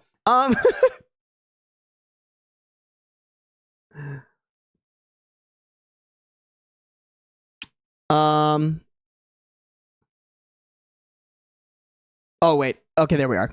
Claire didn't call or text after the breakup either, but Kyle did and said that he was sad we broke up and he hoped I would be okay in the future. I asked him if my boyfriend ever cheated on me. He said that my boyfriend had only been a one-woman man when he was dating me, but he could understand that some women can't handle female best friends, especially if they look like Claire. I told him to fuck off and blocked him. It felt like he only wanted to gloat and hurt me because my boyfriend left. I feel like I never knew these people. Claire and Kyle were always at least decent to me, if not nice. Did it make me a free target now that my boyfriend has been telling his friends I'm an insecure child? I don't know what to do now. I have been told repeatedly by both my friends and sister that I dodged a bullet, but I've been breaking down like a kid again and again. I'm even thinking of going to therapy after feeling the most insecure I felt my whole life. Thank you to all who were supportive. It seems like my now ex-boyfriend just did the work for me. Yeah, dude, I'm gonna have to agree with that. You dodged a fucking bullet.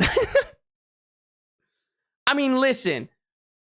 The alternative to this is that you just deal with this childlike man who can't... If your man doesn't understand how awkward and terrible and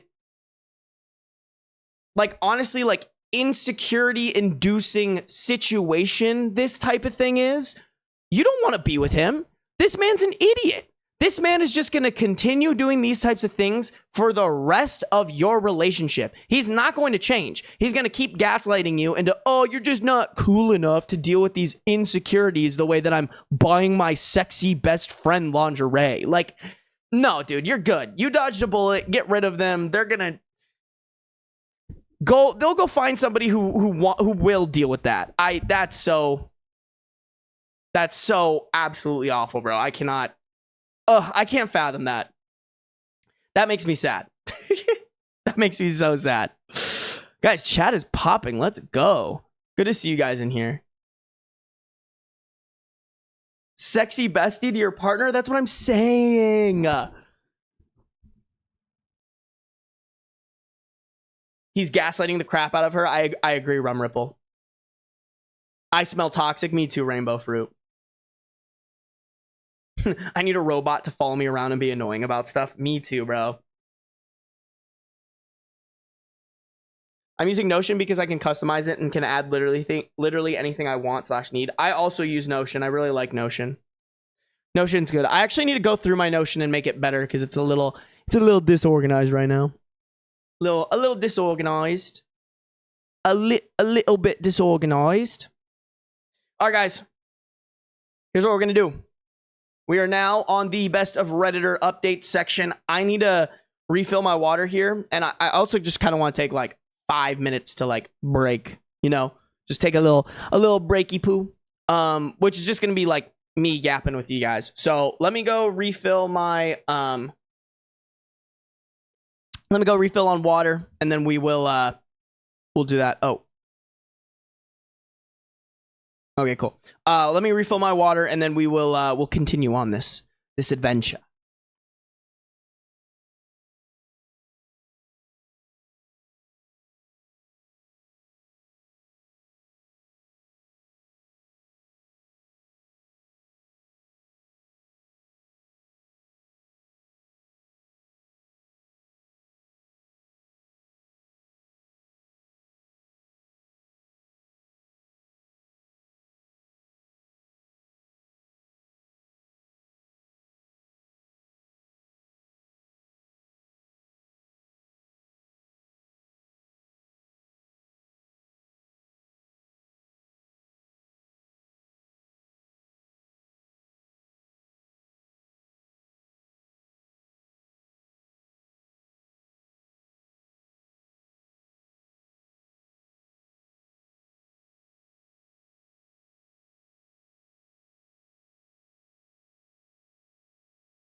And we are back.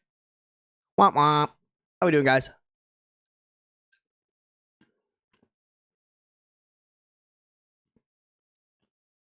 Ooh, who's Gak Attack? Gak Attack, welcome to the stream, brother. Why aren't my chats sending? Gak Attack, are you someone who was in here and changed your name? Hello, Beans. Let's we flip. Oh, you leaving me? Baby, come back. You can blame it all on me. I was wrong. Oh, Gak Attack is Munch. Got it. Got it. I am seeing your chats now, though. But you're right. I was kind of like, where'd you go? Where'd you go? I miss you so.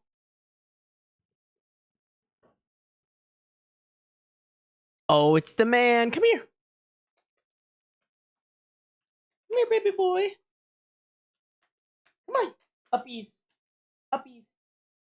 Oh, you know you want to. You know you want to. Come here. Come here, baby boy. He's going to do it. I can see it in his eyes. Come here. Wait a minute. Come here. If I pick him up, he won't stay. So I have to convince him, like, come here. Yeah, there he is. Oh, there's the handsome boy. There's the sweet handsome man. Hello. Hello, Beans. This is why you guys really came. For real, for real. You guys just came. Oh, I'm sorry. I give you a little too much of a scratch. Too much of an enthusiastic scratch. It's the boy. I'm here with my cat. My Mr. Cat Beans. The Bean and AITA 3000. Bean and AITA 3000 and AITA. Oh, he's leaving us. He said goodbye. Goodbye. That's my kitty. I love your cat. I'm glad you guys enjoy my cat. I also love my cat. Been staying awake till I can take my next painkillers. Ooh. Turns out just needed beans. That's so fair. Stand beans for clear skin. Absolutely, bro. Still not fully forgiven by me for that foul leg bite. Dude, you'd be surprised. This one. Beans. Up top here. Beans. Those are his bites. I don't know if you guys can like see it, like right there. Those are like scars from Beans biting me. It's definitely a lot better. Don't get me wrong. It used to be really fucking bad, but yeah, my arm's like sliced up by this idiot. Homeboy be biting. This is why I'm scared to get a cat. I mean, here's the thing: is it's kind of mainly my fault. Because I would play with him with my hand when he was a kitten. So, like, honestly, that's one of the only things he likes to, like, take out his full anger and aggression out on. I also think if you get a cat, you should get 2 of them. I think that was my biggest mistake, is I should have gotten... It's funny, too, because Beans had a brother that I could have gotten with him, and it would have just been perfect. Like, I would have had 2 cats or whatever, but I just didn't know. Like, I didn't know that was the move. So I'm definitely planning on getting another cat, but just haven't gotten around to it. Izzy's bracelet broke. Izzy, have you ever tried just not breaking your bracelets? Yeah, they just fight each other as kittens. Yeah, and they also learn like how much is too much, you know? So that's why I want to get another cat and make it younger than Beans, so maybe it can bite Beans a little bit. Just so Beans can learn. You gonna learn today. Okay, hey guys, here we go. Let's, we got 3 best of Redditor stories in here.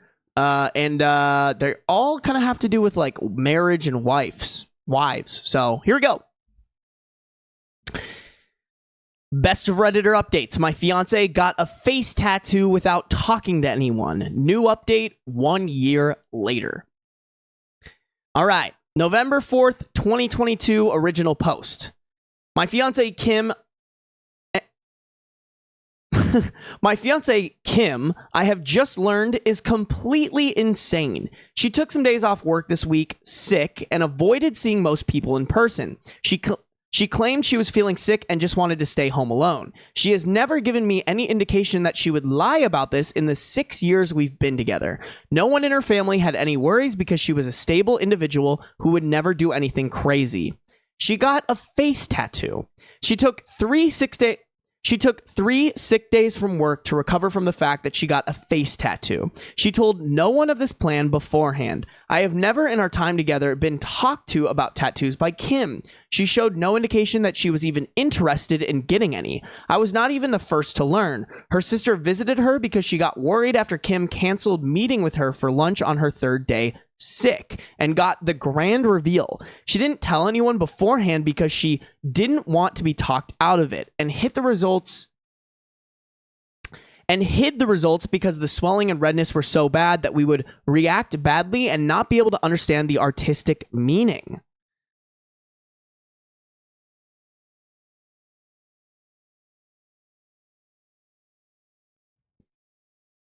Kim is Asian American. She got Japanese symbols going down her forehead and under her eye. I don't know the meaning of them. I don't really know if I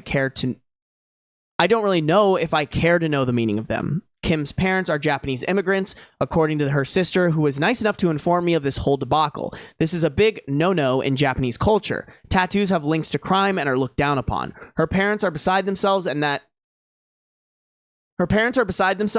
is a whole other set of drama I can't even begin to approach. Kim talked to me last night about it and acted offended and started a fight because I told her it was absolutely insane of her to do this. She works a public-facing job. She talks face-to-face with clients in the financial industry. The minute her boss finds out the career she went to school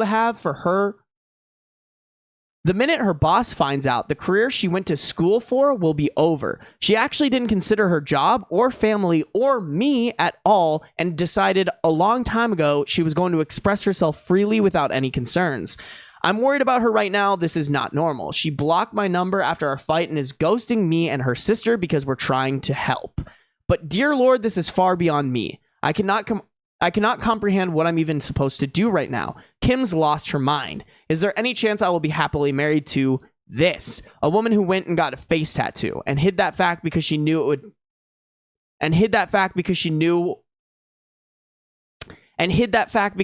we would all talk her out of it. Dear Lord, I really need to run, don't I? Okay, let's hop over here before we get into like the post update. Because what was this posted in? Oh, this was a off my chest.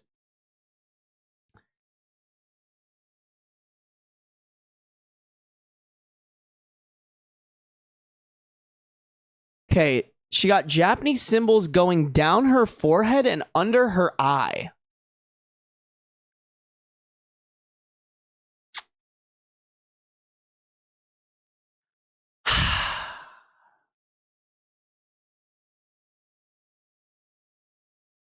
I don't know, guys. How are we feeling, chat? Because don't get me wrong. I think career-wise, maybe not the right move. As a half Japanese man, I know how detrimental it is having tattoos in Japanese culture and how much they look down upon that.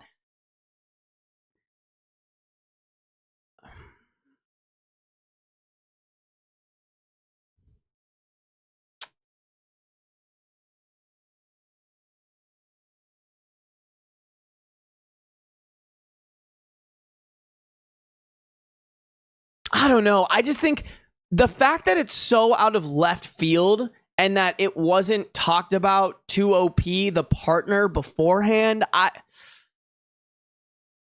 think there's an argument for you being a little shallow because, I mean, we'd have to see the tattoo, but it sounds like it just goes like this, which that's definitely a lot. That's definitely not as bad as some face tattoos I've seen. And is definitely like doable. I just think the lack of communication about it is the biggest red flag. Like, I don't even think it's really about the tattoo. It's about, I don't know, hiding the tattoo. But I also think as a partner, there is kind of an argument for I also think there is an argument for, like, as their partner, that shouldn't change how you feel about them. But what could change that is the lack of communication around it.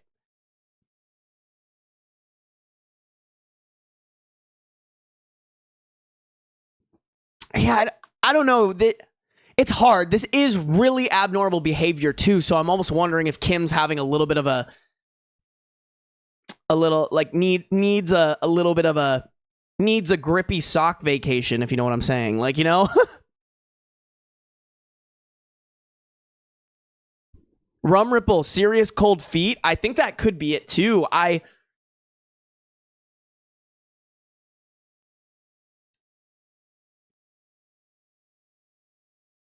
Here's the thing. I think if you really loved her, you would first try to figure out, like, why did you do this? Like, what in your mind possessed you to do this thing? Because, like, especially if she had no tattoos prior and then was like, give me a face tat, there has to be something mentally going on. And I would approach it as like, I'm not trying to convince you to get rid of it, but more just understand, like, why you got it in the first place and why you felt like you needed to hide it from me. I think that's the move. What are we saying? Off My Chest is a great subreddit. I need to hop into that more often.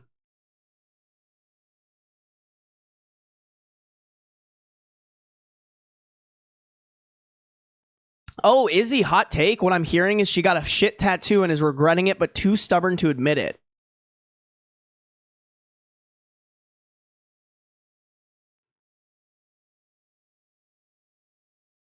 Rainbow fruit, but at this point she's being inconsiderate. I would agree with that as well. I think it is really inconsiderate. Don't get me wrong. I think if your partner, if you really want to get a face tattoo and your partner is like, I wouldn't, you should go do that if that's what you really want. But also, you should at least communicate to your partner that that's something you want. Okay, what is going on? Oh, that was a reflection off of my coffee cup. That's really funny. I was like, why is there like a lens glare?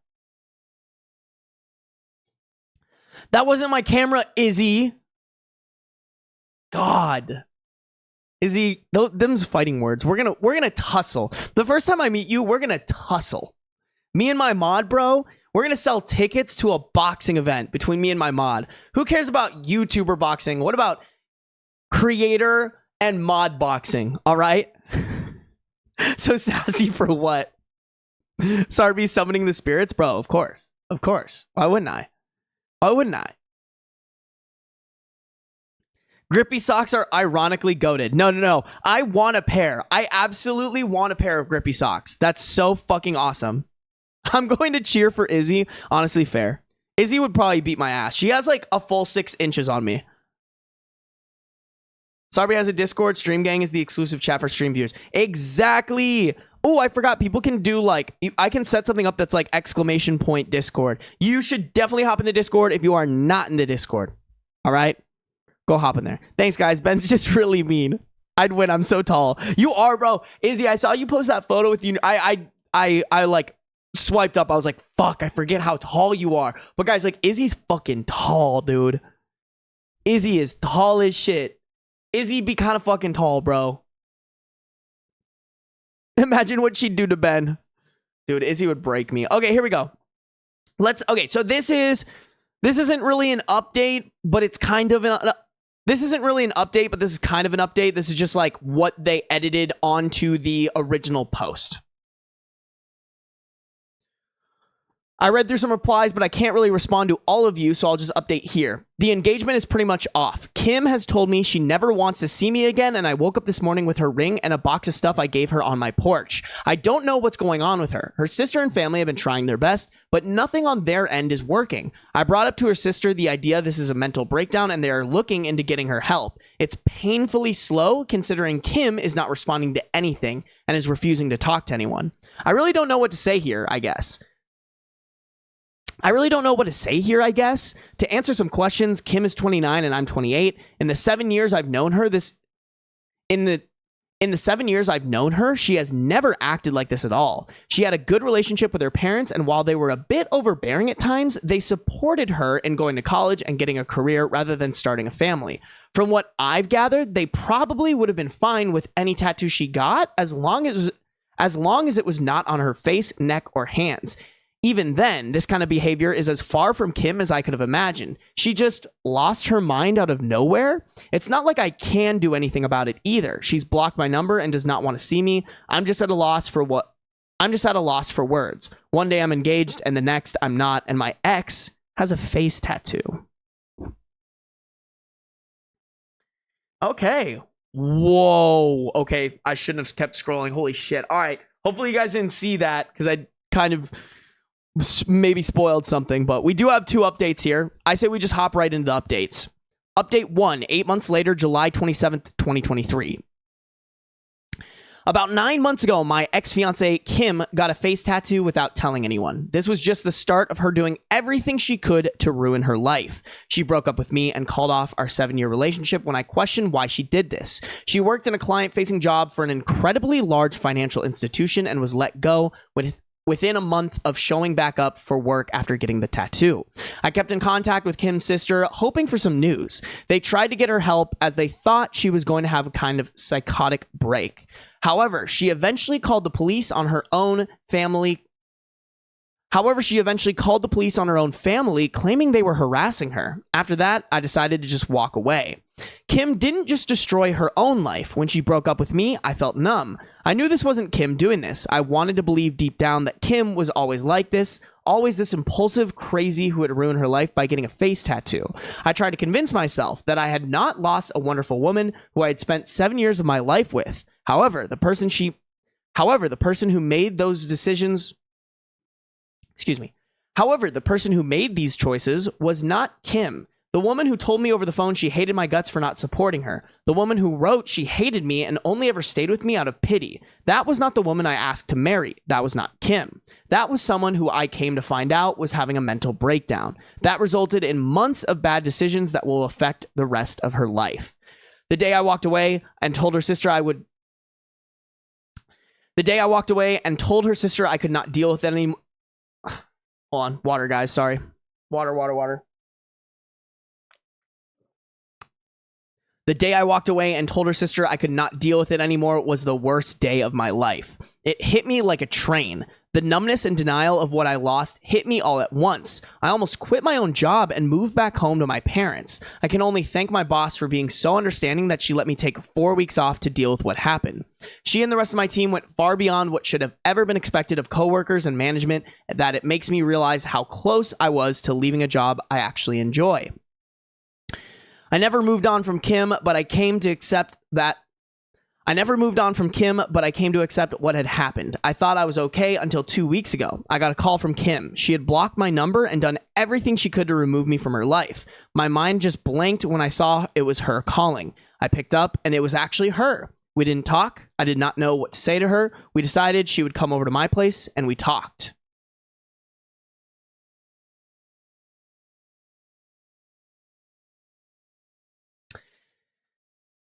The tattoo is still there, but she's covering it up now with makeup. She says the tattoo is still there, but she's covering it up now with makeup. She says when she has the funds, she's going to look into getting it removed if possible. She had lost a lot of weight since I last saw her. She's not been able to find a new job. She'll probably need to move to a new city for that. She wasn't the Kim I had fallen in love with. She was like a shell of her, something just wasn't there anymore. She was like a shell of her. Something just wasn't there anymore that used to be. Kim told me what had happened. The year leading up to the tattoo was awful for her. The stress of everything seemed to pile up more and more. I'll respect her and keep much of what she told me secret. However, the thing that is important is that she secretly started doing methamphetamines to keep her performance up at work and to deal with everything. That one day, she just out of nowhere decided she hated everything about her life. She explained why at the time she wanted the tattoo. It doesn't really make much sense, but a lot of what she was thinking at the time didn't. From there, she just lost control of everything. I won't talk about what happened after she disappeared, but it is not pretty. There are things she did that will follow her for the rest of There are things she did that will follow her for the rest of her life. It explained a lot, but it did not make things any better. We talked for nearly the entire night. She didn't leave my place till almost 4 a.m. Since then, she said that she wants to try and get back together with me. She admitted she knows things cannot be the same, yet she wants to try. I haven't talked to anyone about what I'm about to say yet. I've held off on talking to Kim about it because it feels selfish, but there's something about the way Kim acts about the way it affected my life that irks me. When we talked that night, she said that I was lucky she cut me off. I was lucky I didn't get put through any of this. I was lucky that my crazy ex wasn't at my door screaming or showing up to my work and causing a scene. She acts like my life wasn't affected at all. I told her what happened after she left, how much it hurt, how I almost quit my job and moved across the country. Her response was dismissive. Because I didn't go through with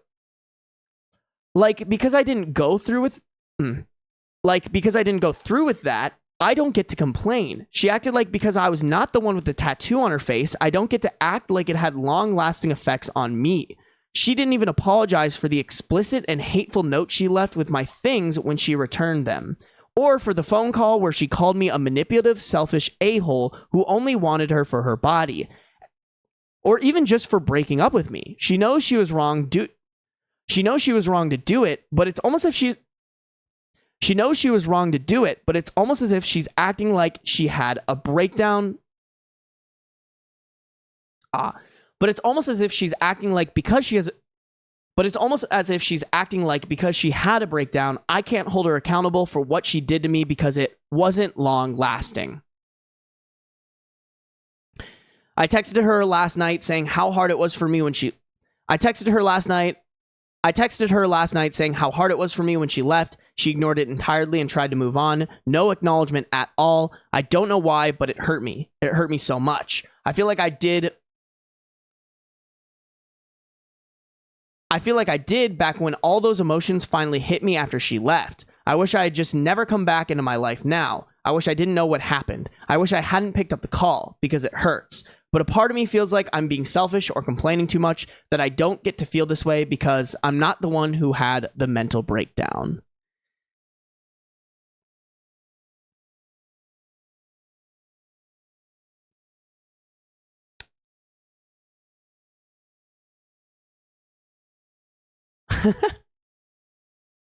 I love that we're arguing if Prince of Darkness should be in the mod or not.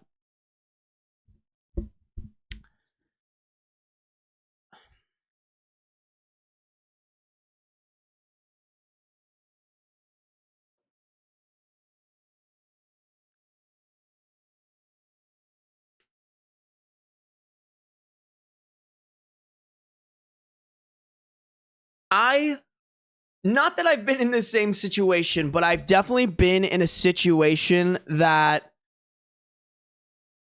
someone did something, someone broke up with me, it caused a lot of turmoil, things happened that hurt me even deeper, and then way later on, they apologized, but they didn't really apologize for the things they did. They just tried to justify the things that they did, and it was more...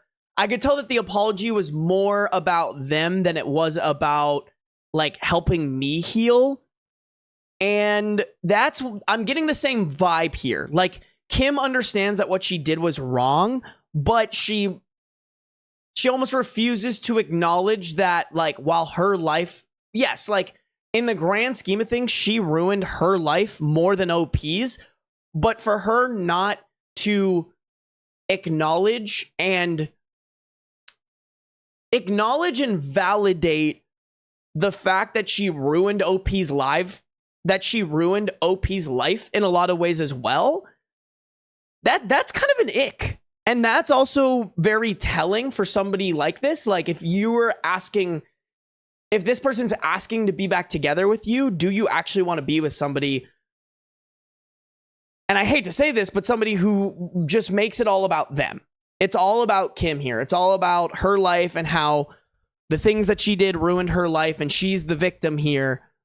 Which, don't get me wrong, she is. But that's something I found with a lot. That's something I found with kind of people like this, is they're so caught up in themselves and their own self-sabotage that they can't acknowledge other people's issues in life. So yeah, I don't know. I especially if OP is really being like, hey, you're not acknowledging the fact that like I got hurt by this too, and I need to hear that from you, and she's still kind of putting it off. I don't think you want that in your life, bro. I think you're just asking to be let down. You're definitely asking to be let down. That situation is rough all around. I agree. And she might be feeling mega ashamed. Yeah, but I think she's expressed that. But if you're going to be mega ashamed, also be mega apologetic and mega validating of the feelings of somebody whose life you completely changed. And maybe in a lot, I wouldn't say ruined necessarily, but you had an impact that was negative.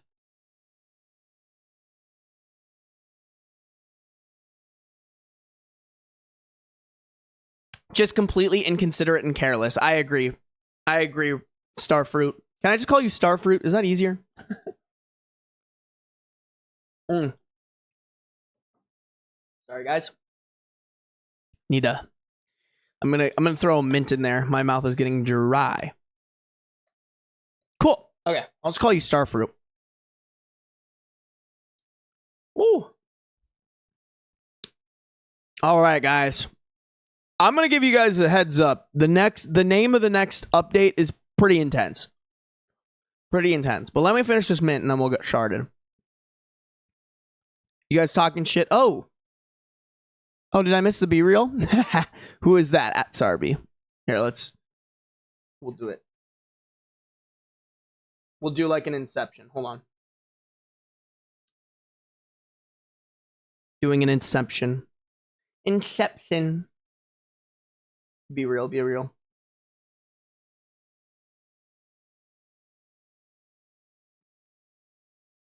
Everyone say cheese. Oh, I fucked it up. Hold on.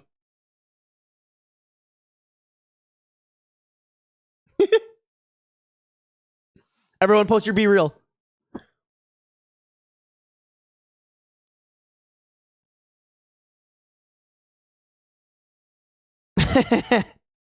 Everybody go post your Be Real in the Discord. Do it. Make your dreams come true.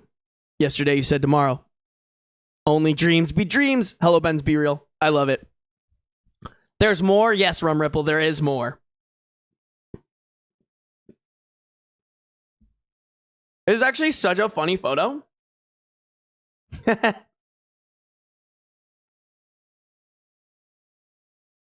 Oh, I was going to say, I was like, what? Why'd you send it again, Izzy? Oh, you sent the wrong... I see what you did there. Izzy, you done messed up, AA Ron. You done messed up. There it is. I love that. You guys are great. If you guys aren't in the Discord, hop in the Discord. Hey, Rum Ripple threw it in there. Let's go, baby. All right. Let's rock it and roll it, boys and girls. Okay. All right, guys. Heads up. This one has a rough name to it. Update 2. My ex died of a drug overdose June 13th, 2024, 1 year after the first update.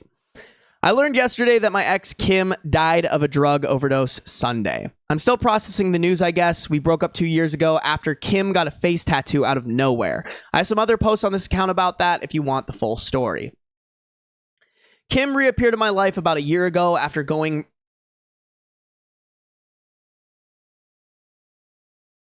Kim reappeared in my life about a year ago after breaking up with me and essentially becoming a ghost. She wanted to get back together with me, and I stupidly considered it and let her get the foot in the door. She claimed she was clean, but she wasn't. It was obvious she was still using meth, and my guess is she still was using fentanyl. After I finally declined to get back together with her, she slashed my tires after causing a scene at my office. Luckily, she's been out of my life for sickish.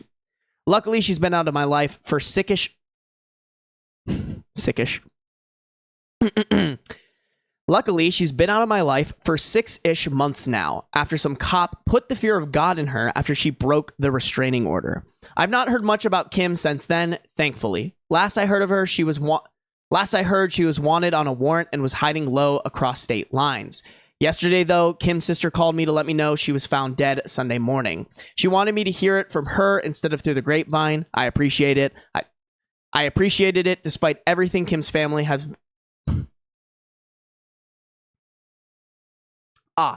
I appreciated it despite everything. Kim's family has been nothing but kind to me. Kim's parents are quietly cremating her and there won't be any ceremony. Seems that stealing and abusing her family since she started doing meth has made them just as detached about her as me. Or maybe they've already mourned the loss of their daughter a long time ago and now is just the end of whatever remained. Right now, I don't know how to feel. I feel like I should be sad. I knew Kim for 7 years. I was with her for 6. I was engaged to her. I lost my virginity to her. She was the first person I truly loved. I used to sit up with her and talk about the family I wanted to have. I wanted Kim to be the mother to my kids. Sat up with me as I cried when I heard the news of my mother's death. At one point in my life, she was the most important thing in the world to me. And I don't really feel anything. When Kim left me, I was devastated. When she came back into my life, she made me feel a combination of emotions I can't even describe. And now, hearing the news that she's dead, I don't feel anything. I don't feel numb. I'm not in shock. I just am lacking any emotion towards this event at all. I feel like I should feel something, right? I still miss Kim, not the Kim that died Sunday. Not the Kim that stalked me, but the Kim I met. The Kim I fell in love with. The Kim that died when she started to do meth. I still feel sad when I think about her, but knowing this other Kim is dead just makes me feel nothing.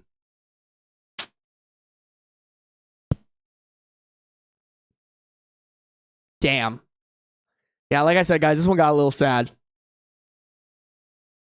I totally get it though. Like, kind of similarly to what he was talking about with his family, like his version of Kim died a long time ago. And in a lot of ways, he's probably gotten to mourn that death already. So this death is just, you know, this death is kind of already happened in his head. Now it's just official, I guess. But damn. This guy needs therapy, I think. I agree, Izzy.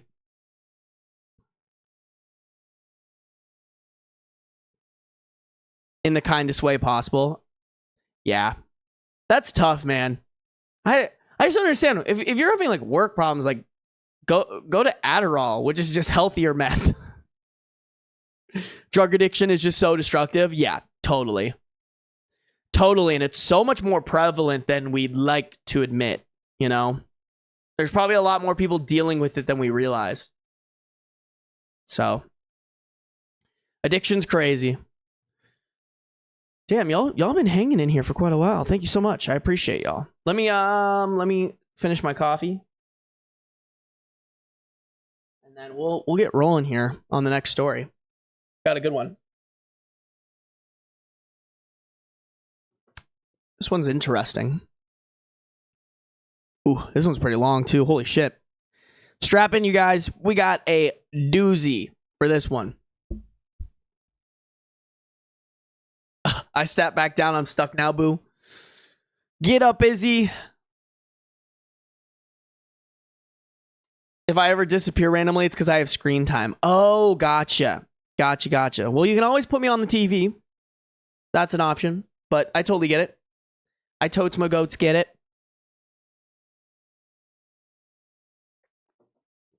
Alrighty, guys. Here we go.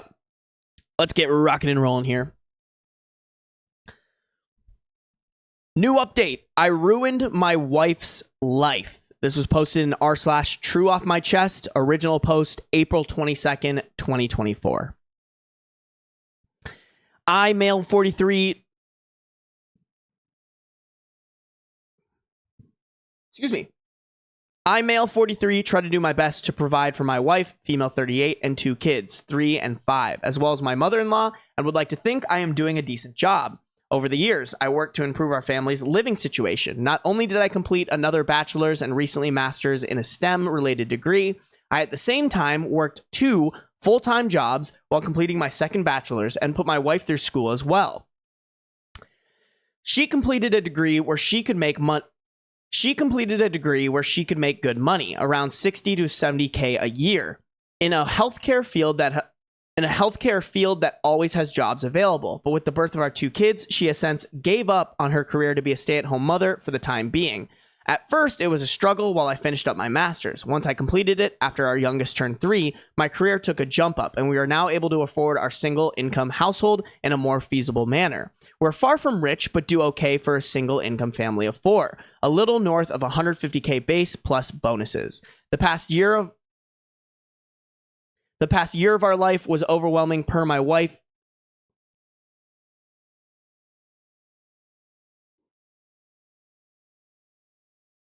Okay.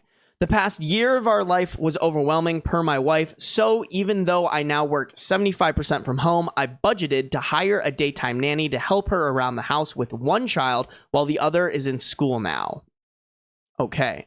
My day starts every day around 5:30 to 6 a.m. I get the house ready for the day before the nanny comes at 8 a.m. I get our oldest up and ready for school, breakfast made, and plan out my day, bring our oldest to drop off, and be home in time to let the nanny in. Okay, I'm all for a husband that actually does shit even though they work. But if you're a stay-at-home mom, why are you not doing that? Or at least supporting it?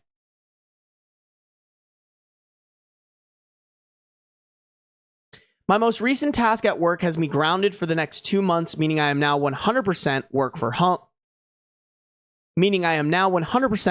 home. While this is nice, I am busy in meetings all day as my role manages teams on a global scale as I oversee projects from my industry. For the past 1.5 months, I realized my wife, as much as she says her life is stressful at home, starts at 10 a.m. I asked my mother-in-law and nanny if this was always the case after a week or so of work from home, and they both responded more or less. Sometimes earlier, sometimes later. My wife literally wakes up and cooks, then scrolls through her phone or shops from home, which brings me to my gripe. I am glad I am able to provide her with that sort of life since we both grew up lacking in means. I get the possibility of postpartum depression, the stress of having kids, the feeling of being unfulfilled, the fact that I probably am a shitty husband, but for what it's worth, everything is taken care of and then some. Okay, initial thoughts here. OP is not a shitty husband. He is fully providing for a family of 4, and he does shit. He actually does shit. Waking up at 5:30 to 6 a.m. to prep for the nanny to come over and helping your kids get stuff done. I mean, maybe my definition of a shitty husband is wrong, but that's not my definition at all. Okay. I'm just going to keep going. I manage the house's finances. She claims she was too busy to do so. Pay all the household bills. I pay my own personal bills. I pay her bills. Track and perform all the upkeep of our house appliances, cars, pets, etc. And I also help pay for my mother-in-law's medical bills and car note. But apparently, my life is on easy street compared to hers. I can't decompress to her because it seems like she always feels the need to one-up me. I had a bad day, but she had it worse because I'm lucky I got to go away and work. My feet hurt from walking all day during work travel, which is nothing compared to her standing and cooking with a child clinging to her. For the past 2 or so years, I've been told I ruined her life, her opportunities, etc. But when I reminded her of what she says, she denies and dodges accountability. My mother-in-law has brought me aside and stated she's noticed a change in both myself and my wife. I have a greater attachment to my kids, and hell, I've hugged the dogs and talked to them more about my life than to my wife. I honestly feel like I am an emotional survival I honestly feel like I am in emotional survival mode as I'm one step from moving up the career ladder and one step away from finding love and comfort. Oh, interesting. Sorry, let me reread that. I honestly feel like I am in emotional survival. I honestly feel like I am in emotional survival mode as I'm one step from moving up the career ladder and one step away from finding love and comfort from the bottom of a whiskey bottle. I'm sure I'll be hearing from the manly men of Reddit about how I'm simping, but I'm not a machine. I just want to know and feel that someone I prioritize aside from my kids appreciates and loves me for what I do. I'm sure I'll hear from the stay-at-home moms of Reddit, which is fine. I grew up in a single parent/mother household. It's not easy, and honestly, with the help of her mother and nanny Monday through Friday for one toddler while another child is at school, can you honestly tell me she's having the typical stay-at-home mother experience?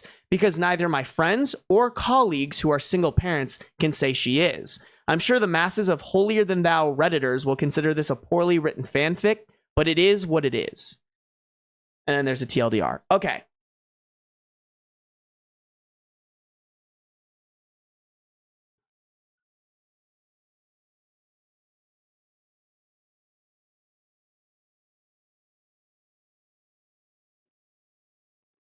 Oh, Starfruit ran away. Starfruit, goodbye. I'll miss you.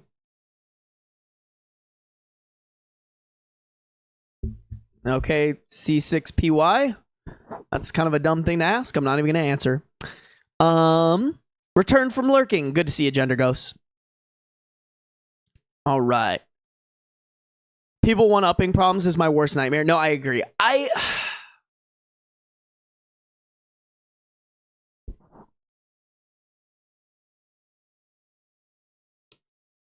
How do I put this? Okay.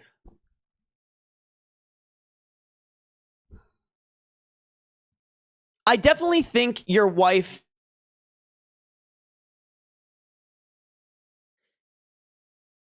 I definitely think your wife is a problem.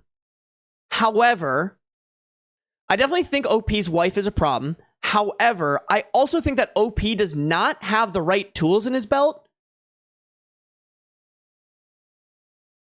to properly address that problem and get something done with it. Because it sounds like he isn't... It sounds like he's insecure and isn't standing up for himself. Like, he does a lot, he provides a lot, and in my opinion, he's pulling his weight. Out of anybody here, the wife isn't pulling their weight. He works a full-time job, he wakes up early to help out with the kids, and he does a lot of household finances, bills support, bills paid, things like that the wife just isn't doing. So, but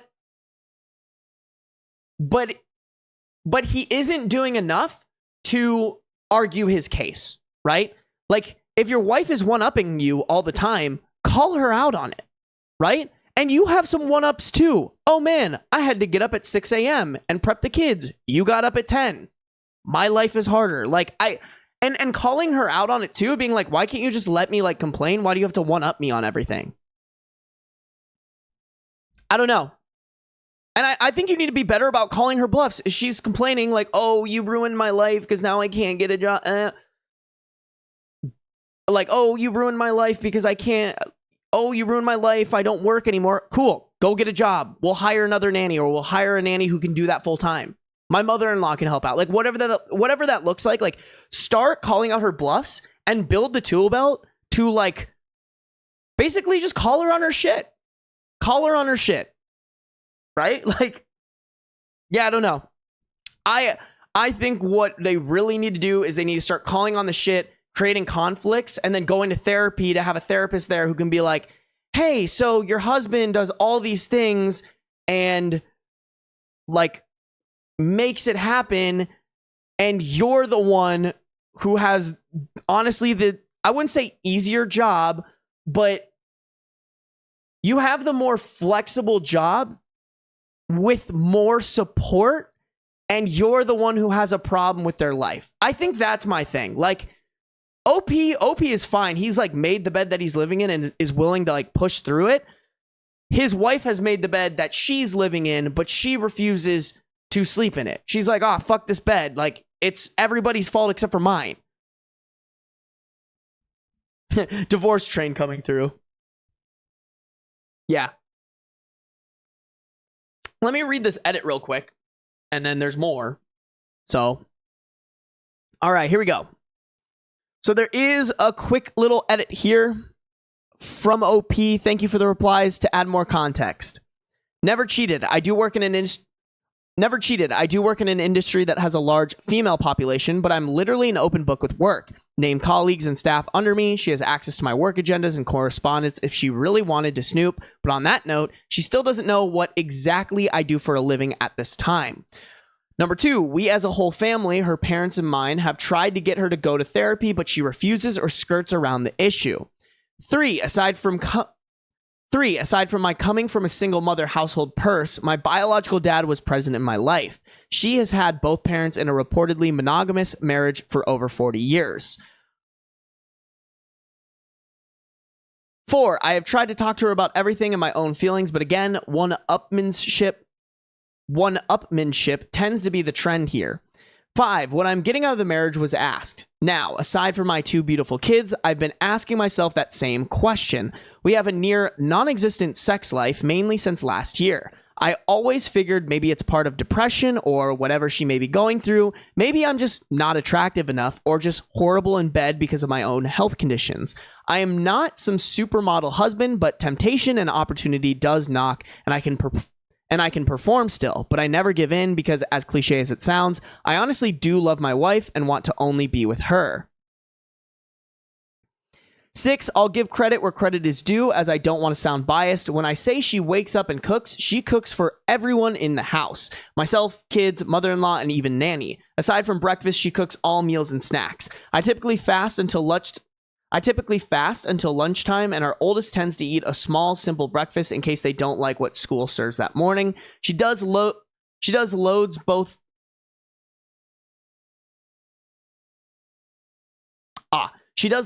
both the kids and her laundry, but seldomly folds and puts them up. I typically do my own, and the rest of my clothes I dry clean because they're work clothes. She does keep track of our pantry and fridge, but after she makes the list, I'm the one who goes out and buys everything if not delivered. She does clean our bathrooms and house 50% of the time. The other 50% is done by either mother-in-law or myself, or sometimes the nanny if she feels like being extra helpful. Prior to nanny, my mother-in-law was the main help.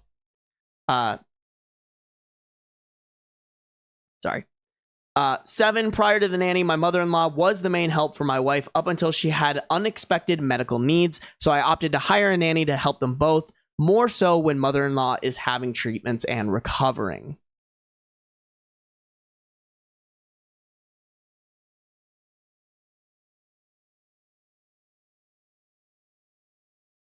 Okay, so I think for me the biggest question here is, what about the wife's life is she truly unhappy about? Because, like, there needs to be a conversation, and OP really needs to drive, like, hey, we need to figure this out, or, like, get a divorce or something. Because what the hell are we doing here? I think OP needs to push that, and they really need to figure out, like, is the wife unhappy because she cooks too much? Is the wife unhappy because she doesn't have a full-time job? Is the wife unhappy because there's a mystery third thing that hasn't even popped up in the conversation yet? Like, I'm just very unclear. Like, the only thing that's clear here is the wife is unhappy, but we're very unclear on why the wife's unhappy. And until we figure out that why, there's nothing that can move forward here. Like, maybe the wife is just completely unhappy with her whole life. And as much as that sucks, there is an action. Divorce, give the husband, the kids, and now he just has to hire like a nanny and maybe a cook or something. Or, maybe she's just unhappy with all the cooking and cleaning she has to do and she wants to go back to work. Like, cool. Let's hire full-time nanny or 2 full-time nannies, and like maybe one of them is also a cook that helps cook food. Like, I just don't understand here. The wife hasn't made it very clear what the issue is, and the husband is not pushing to figure out that issue. And I think that's the overall problem with this whole scenario. Hey, what's up, Cass? Welcome to the stream. Oh, there's no other comments here, so we can keep going, because I'm very curious. There's 2 updates. And the second one, oh no, there's 3 updates. And the second and third one are super long. Okay, so here's a quick little update from May 6th, 2024. Not sure if anyone would read this, but thank you for those who have reached out and chit-chatted. While I know I've kept my newfound friends here updated, I figured I'd just update my post and keep it short. I showed my wife my post the following weekend and she read it and all the comments. Long story short, argument, she left our house to stay with her sister and I have been a single parent since. It's sad to say, aside from the good nights to our kids, it's pretty much the same routine. Nothing much else to say other than thank you for all the kind words of encouragement. Just need to add, this post got bigger than expected from a venting post, but I've responded to a few comments. Nonetheless, thank you for the comments and DMs, and more so for the offers to let me ruin your life. Ha. It's been the highlight of my day/night as I sit here drinking with my dog while everyone else is asleep. It feels depressingly sad that I feel that I have to turn to random internet strangers for some sort of validation in my rant. My apologies in advance as I try to keep this as vague as possible. Interesting.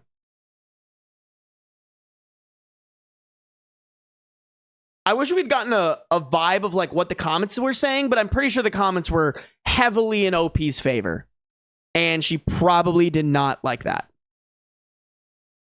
All right, let's go into the next update. This one is, oh my God, like a month ago. Update number 3, I ruined my wife's life again, June 3rd, 2024. Okay, first.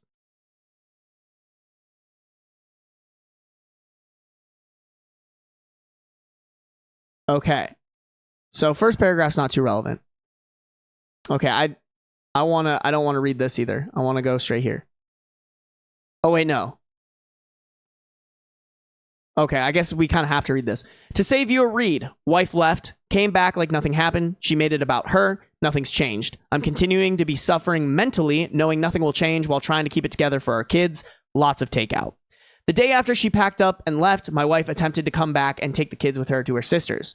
Naturally, I was against this, and thankfully so was her whole family, including said sister. Not only was it not fair to our kids for her to sweep them away into a home that's not theirs, but to put that financial and housing stress on the rest of her family since she doesn't work and her sister and her family, husband and 3 kids, stays with their dad in the house they grew up in.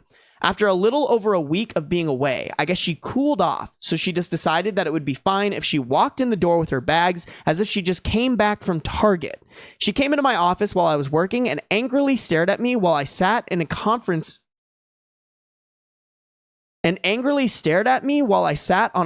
call meeting with my team, and I couldn't just jump off as this is a busy time of the quarter for us. I guess that didn't sit well with her because once I took off my headset and closed my laptop, she started yelling at me about how much I really don't care about her and her well-being overall. At that moment, I couldn't do anything more than look at her and just shake my head. Mother-in-law came in after hearing my wife yelling and pulled her away, telling her not to bother me while our nanny kept our youngest away from it all on the other side of the house.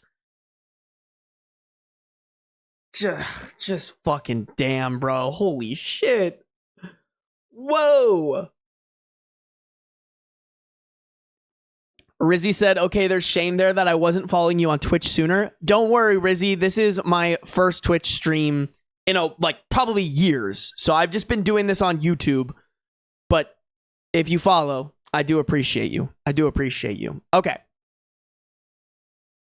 Let's just scroll this. Okay.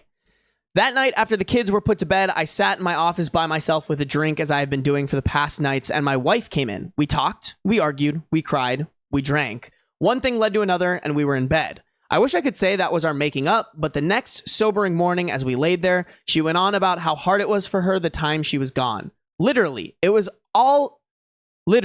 about her struggles staying at her family house in her old room with her dad and sister's family. How lucky I am to be able to stay here and do this and that and buy this and do that and not stress as much as they did.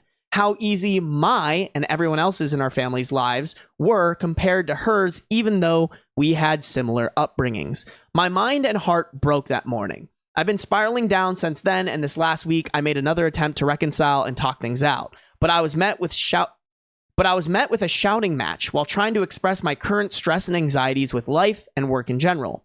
Wife, well, do you know how hard this is all for me? You're supposed to help me be happy. Me. So when it comes to my happiness, stress, needs, and overall well-being, fuck me, get over it, right? Wife. We all have our own problems. You need to figure it out and get over them.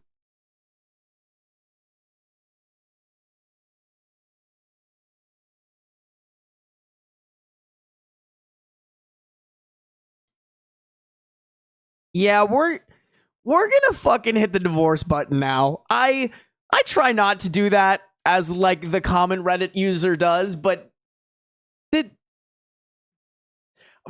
I need like I literally need like one of those buttons that's like the push buttons. It just has divorce on it, where it's just like divorce, you know? Like the easy button. That's what I was looking for. Instead of that was easy, just divorce.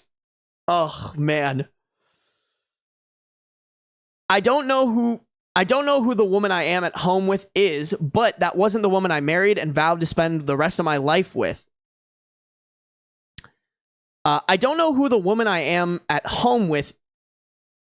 I don't know who the woman I am at home with is, but that wasn't the woman I married and vowed to spend the rest of my life with and raise our kids together. Since that conversation, I've been noticeably distant with her. I've been sleeping in my office or on the couch or with my kids in their bed after putting either one of them to sleep. Still doesn't change her starting her day at 10 a.m., sitting on her phone, talking to her mom, groups between cooking meals with the kids in both mother-in-law and nanny's care.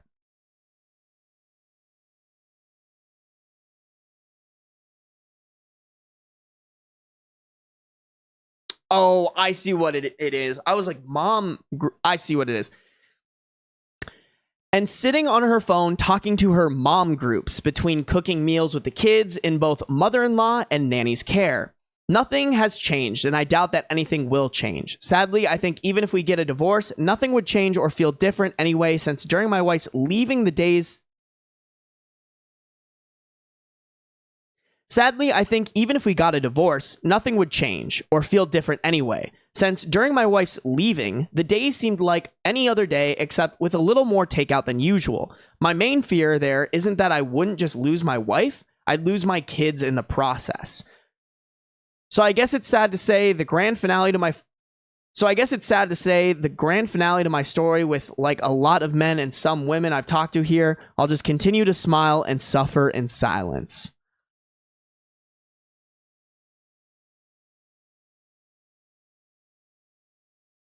That is the saddest shit I've ever read in my entire life. Just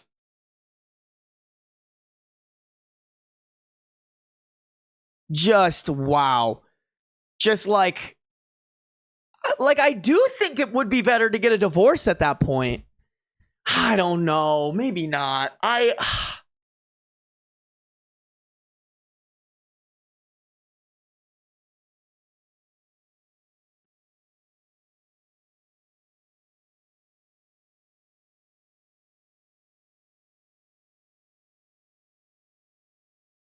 don't know, man. That's crazy. Because I think he's right. I think if he does get a divorce, he just risks losing his kids. And they're so young, too. They're not old enough to, like, really decide or know that their mom is being a shitty mom.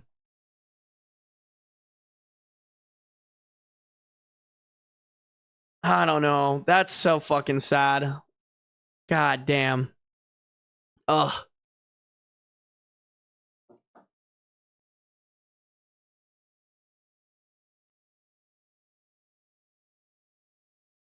Ugh. Okay. There is an update, or there's another update, but before that, there is like a edit here. This isn't very important, but so some edits. Post-birth, our kid's pediatrician's office gave my wife those postpartum depression screening forms, and during the time of both, she scored pretty high and was suggested to see a therapist. With our second child, she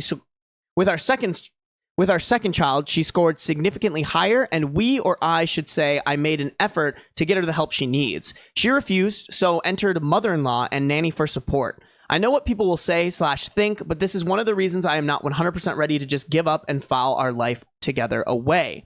Also, I know silently suffering in the near and long run of our kids' future will not add to the healthy atmosphere, but neither would a bitter and hate-filled divorce. I know some have compared it to the ripping off of a band-aid, saying it'll hurt at first, but that pain goes away. But I'd rather try to spare my kids thinking that their parents ended up hating each other because of them, or something along those lines.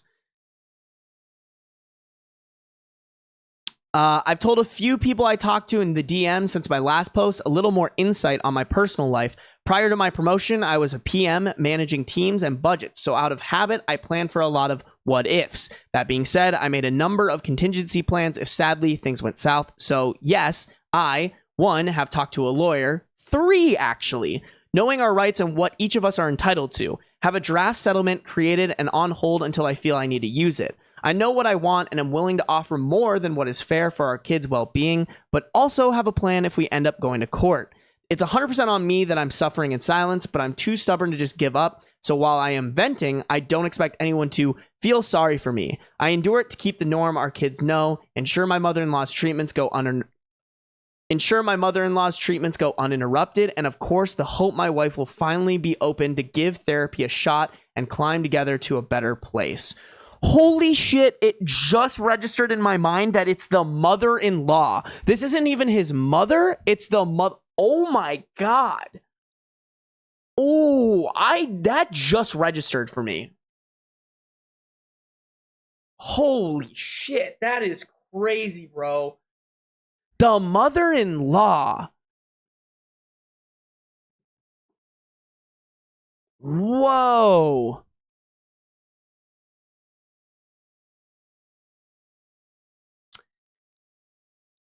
I'm just going to keep reading because this guy clearly knows that the real move, probably the best move, is the divorce for him.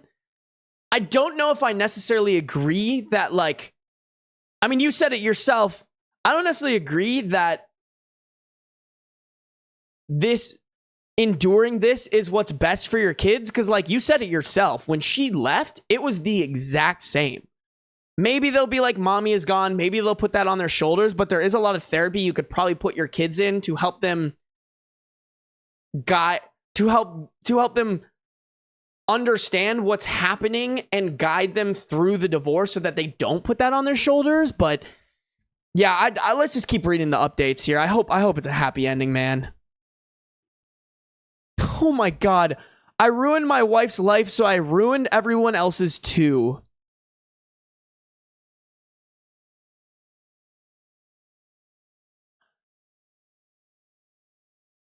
Oh no.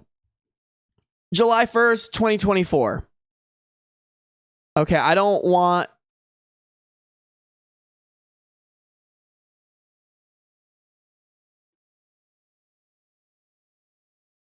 Okay, I don't want to read this. I want the full story. To clear some confusion, I did not get 2 bachelors and a master's while working 2 jobs at the same time as some readers are assuming. Bachelor's number 1 graduated in the early 2000s. Bachelor's number 2 via online years, 2 classes a semester. Later while working, 2 full-time jobs. Job number 1, hospital, 36 to 48 scheduled job. Number 2, big box store, 32 to 40 hours spread out 7 days a week.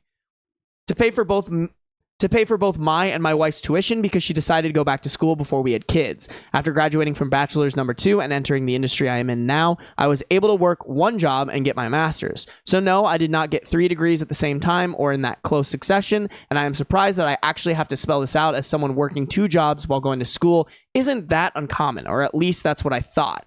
My wife chooses not to work. She does technically have a job. She just barely works it to the point we forget she has a job, as in she worked one day 4 to 5 months ago for 4. She just barely works it to the point we forget she has a job, as in she worked one day 4 to 5 months ago for 8 hours on a Tuesday, kind of barely works. Her job and manager is really supportive, flex PRN model, and gives her a list of days they need coverage, and she can choose to pick up a shift or not. While she can work more and only does just enough to keep up her license, she complains to our family of her career being on hold for one reason or the other, although she has the opportunity to work more if she opted to. All things considered, she has an available supportive All things considered, she has an available, supportive circle around her for either decision she falls on. Our family, her job, and I have made multiple offers and taken many steps to open that door for her to go back to work, i.e., nanny, mother-in-law moved in to help, I work from home, her crazy flex PRN schedule, etc., etc., but here we are. I am and have been in therapy for myself already. Aside from what I deal with at home, my work can be very debilitating in regard to my mental health as well as physical at times.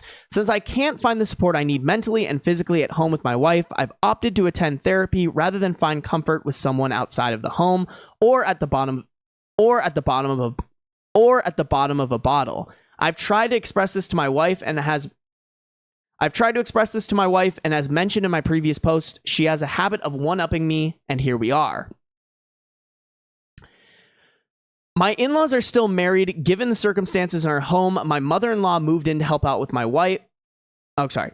My in-laws are still married. Given the circumstances in our home, oh my God, sorry guys, hold on, let me drink a water. This is just a long story. You guys, if you guys are familiar with my Best of Redditor updates reads, this is just like a lot of fucking words to read.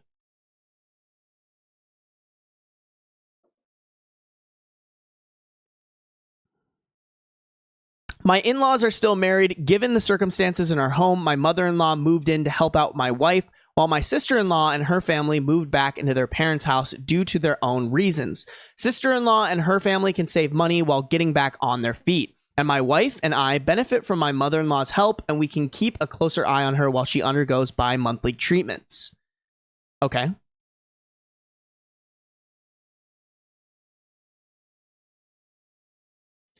My wife, by means of questionnaires, is highly suspected to have PPD alongside with a history of symptomatic OCD, ADHD, amongst other ailments that over the years she's refused to get evaluated for or refused to accept results given.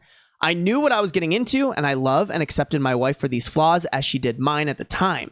Spare me your I don't feel sorry for you or pity. I am like every other man who fell in love and wanted to give my person the best of me and the world I can offer, but again, here we are. There's a lot of manly men / red pill nation guys out there complaining and saying I'm simping over my wife. While I respect your own opinions and perspectives, I will outright say if the situation only affected my life, I would have left a long time ago. As one Redditor said in a past comment that stuck to me, I am the kind of person that will take a bullet for his kids. Maybe it's in a different context intended, but to protect my kids from any harm physically or mentally, I'll take the proverbial bullet if and as needed. I'd like to think other dads out there would respond to the duty to protect their children, and that's why I endured as much as I have. For the time being, I would rather my wife use me as an outlet for whatever her problems were versus our kids.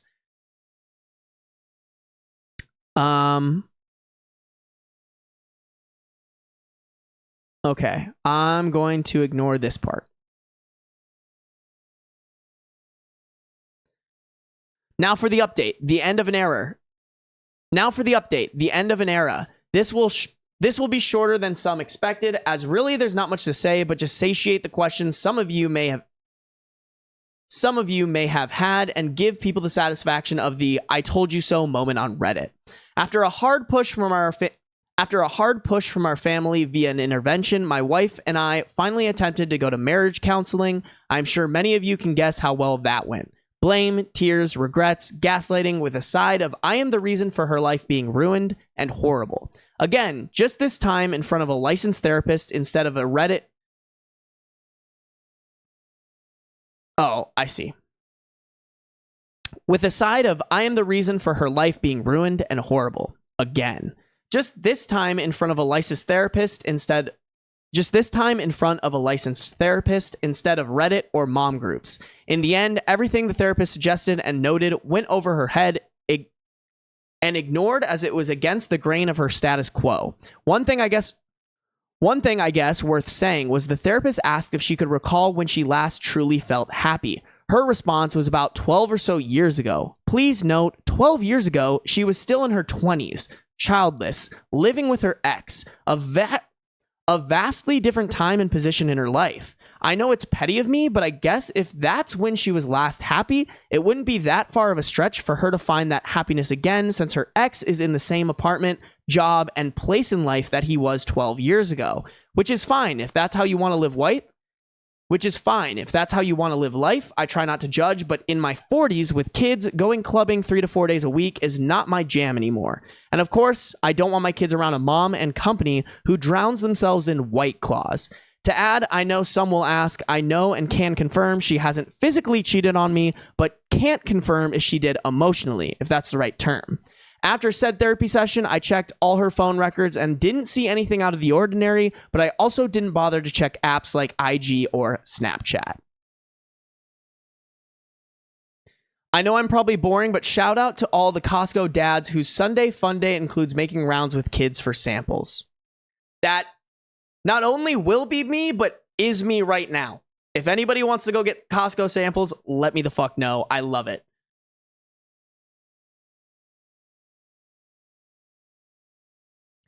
The following weekend was Father's Day, and this year, as expected, not that big of a celebration as it is for many dads out there. Our family got together to celebrate with a barbecue and just simple family time, and my wife treated it like any other day. Sleep in, get up, cook, phone, shop, attempt to play with kids, phone. During said family barbecue, my wife said she felt ill, so she sat around most of the day while the rest of the family as a whole made the experience enjoyable. When everything was set up and the family all sat at the table, her parents and sister... When everything was set up and the family all sat at the table, her parents and sister's family, my mother, our kids, admittedly, it was a great spread. Nothing extravagant, but just a great meal for everyone. I was conversing with my brother-in-law about both our kids' school.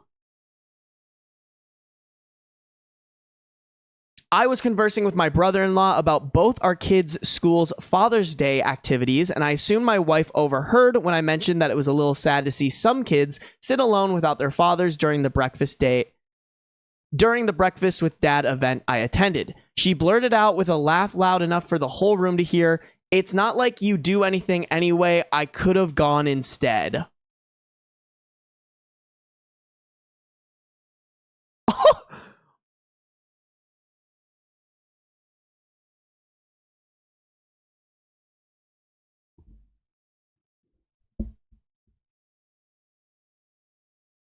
I need to experience an American Costco. You should.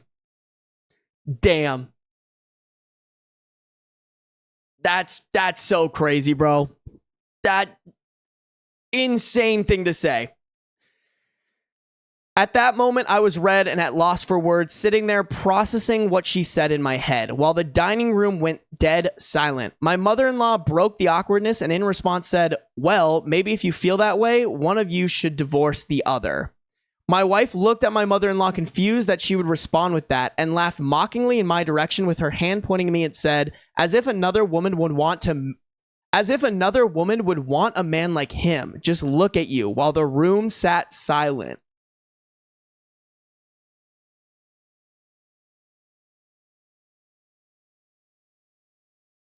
Yeah, dog. I mean, you should have fucking pulled the ripcord way long ago, but this is your time. If the mother-in-law is like, yo, divorce, I just wish the mother-in-law would have been like, sit your ass down, you're a shitty wife. I was angry, heartbroken, confused, and embarrassed all at the same time. In manly man fashion, I just nodded my head in silence, stood up, and picked up my keys and got in my truck and drove off to get a drink while trying to ignore the cries of the rest of the family and our kids telling me to stay. I don't know. Damn, the kids were there. Holy shit, dude. Can you imagine that, bro? Oh my God. That in front of your family is crazy, but in front of your kids? Holy shit. Oh my God, dude. Oh.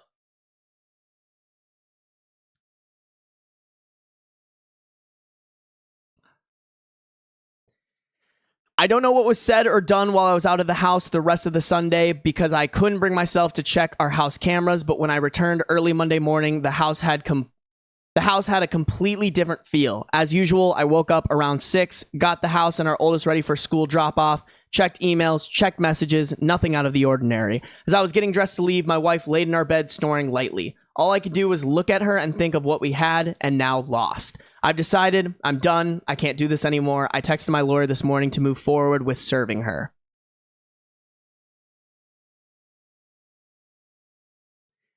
Fast forward to last week, she was served at our home. Reminder to people, I had no choice but to be there because I work from home. She had, I guess what you could call a mini meltdown and came into my office screaming. How could I do this to her? I don't know, man. Maybe it's being at the family function with not only your family there, but also your kids and completely humiliating him. Huh, that might have something to do with it.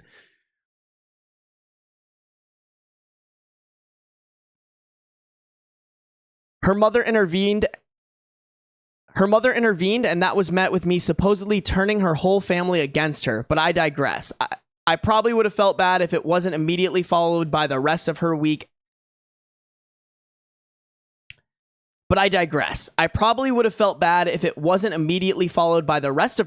Acting as if she's been this active and attentive wife and mother the past few years. Sure, people can say she's making an attempt, but she's made many attempts, and historically we fall back where we've been. For those curious, I am aiming for full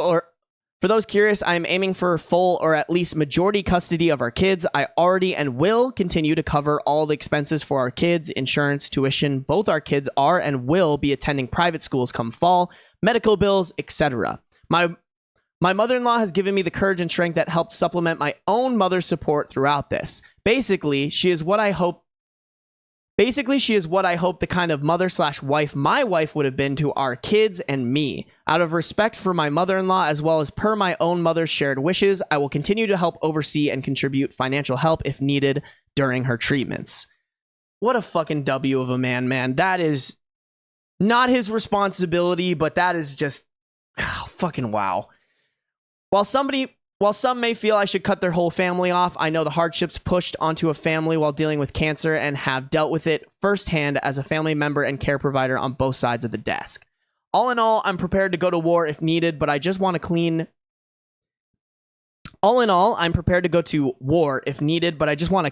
no-fuss divorce. My wife has no alimony coming, so sorry for the Redditors and Mommy Gang Facebook group saying she needs to divorce me first and...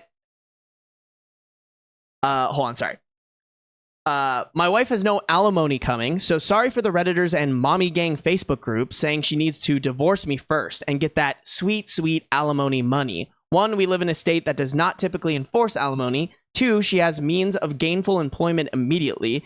3, to help curb any possible problems, I will cover her insurance and bills until either divorce is finalized or when she gains full employment.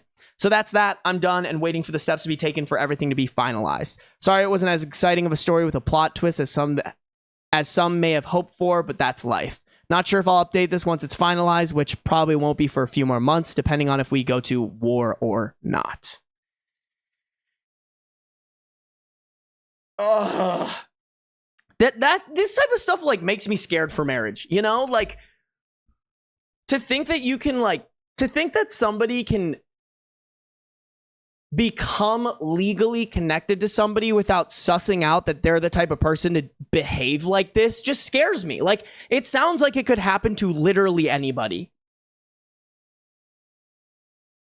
I think he should have gotten there a lot faster in terms of, holy shit, this woman's treating me terribly, but at least he got there. That in my opinion is the icing on the cake. She has been treating him terribly for so long. I hope he can find somebody who won't. Ugh, so sad. Let me double check real quick. Okay, we're good. Just double checking I'm not needed. How can you be such an unaware clown? It's insane. Not cool alarm is going into overdrive. I love you guys. You guys are hilarious. In front of the kids, how is she so unaware?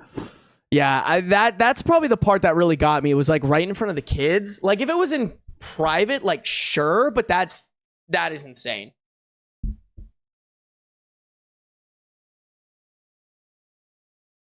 Ugh. Go find someone who will appreciate that type of treatment. Alrighty, guys. Last story. I do need to fill up on water again, which is probably a good move because we've been reading a lot. I'm also gonna put in another mint because it just helps me. Oh my god, guys, hold on. Guys, I want to see something cute. Oh shit! My camera almost falling. Oh, you can't fully see him, but it's the boy. He's taking a nap. Here, I'll take a picture for Discord. Actually, that's the easier way to do it. I'm gonna take a picture for Discord. Oh, he just sat back up. He knew we were talking about him. He knew we were talking about him. All right, guys, I'm just gonna go fill my water real quick, and then we will get back to the reading.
All right.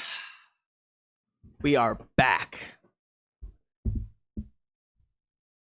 We are being blessed with such a long stream. Everyone say thank you, Ben. Oh, whoa. Those are cool. Yo, is there like somebody else who does Reddit read live streams? That's kind of cool, actually. I'll have to go creep on them real quick. Of course, you guys. Of course. I would like to do more of these like long live streams. I just feel like lately it's been harder, but this is good. I can record. I've basically been recording like 2 videos out of this, so we're good. Those are so good, Gender Ghost. Prince of Darkness. I might need like something like that. Like you're the a-hole, not the a-hole. Everyone sucks here. Oishi.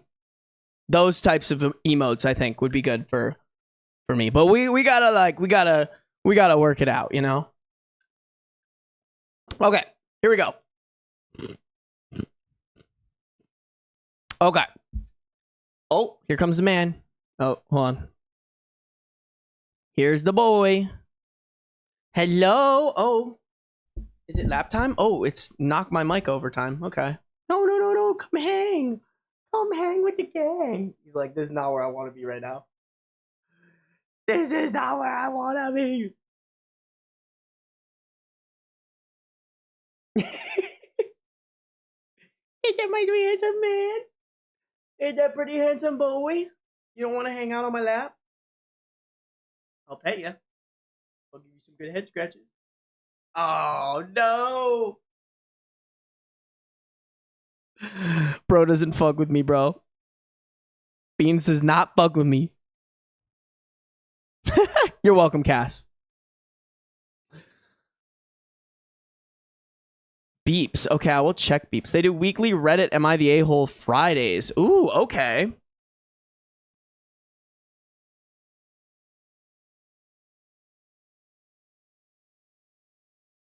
How symmetrical is his face? It's not very symmetrical.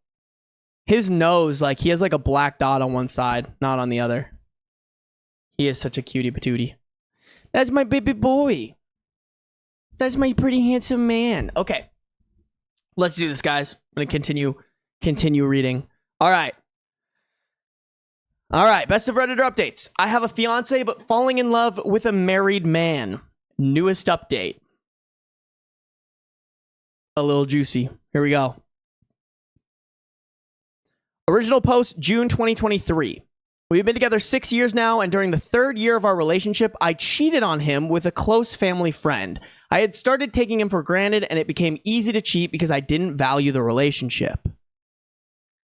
He broke up with me, and we were split for months, and the times I was single, I realized he is a great boyfriend. I begged for him back, and he took me back, but I had a promise to never speak to the guy again. I'm happy to say I never cheated since then and haven't been tempted at all. I understand how great of a partner I have. That being said, the guy I cheated was a close family friend, and recently I rekindled our friendship behind his back. Nothing romantic. You ever meet someone who is a terrible partner but a great friend? That's him. I hated the fact that I let a stupid mishap ruin our friendship. My fiance found out and was angry. I apologized and we talked, and he needed space. He sent a text of his demands to continue the relationship, and I copied and pasted it.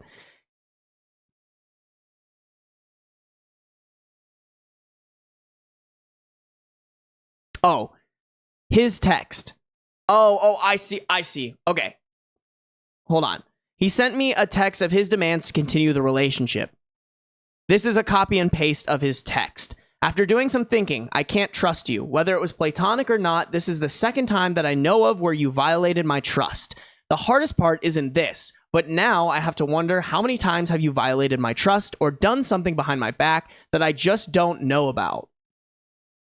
You claim this is it, but how can I believe you? I love you and I want to work on this I love you and want to work on this relationship, but it's going to require a lot more from you. We are postponing our wedding indefinitely. When we first got back together, it took 10 months before I felt secure in the relationship again. I have no idea how long it will take to feel secure again.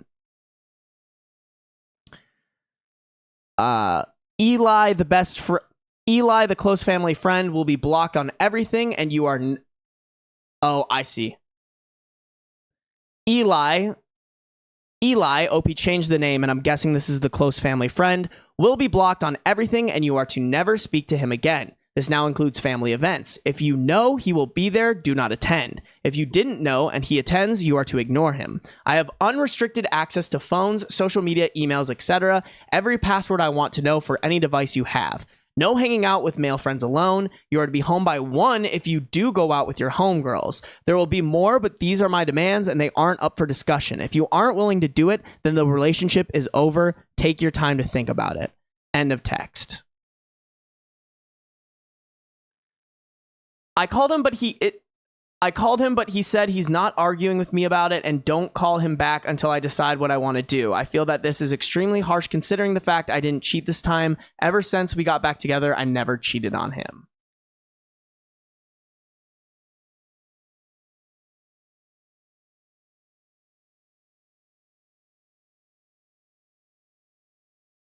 Okay, so we haven't even gotten to the married man part. Holy shit.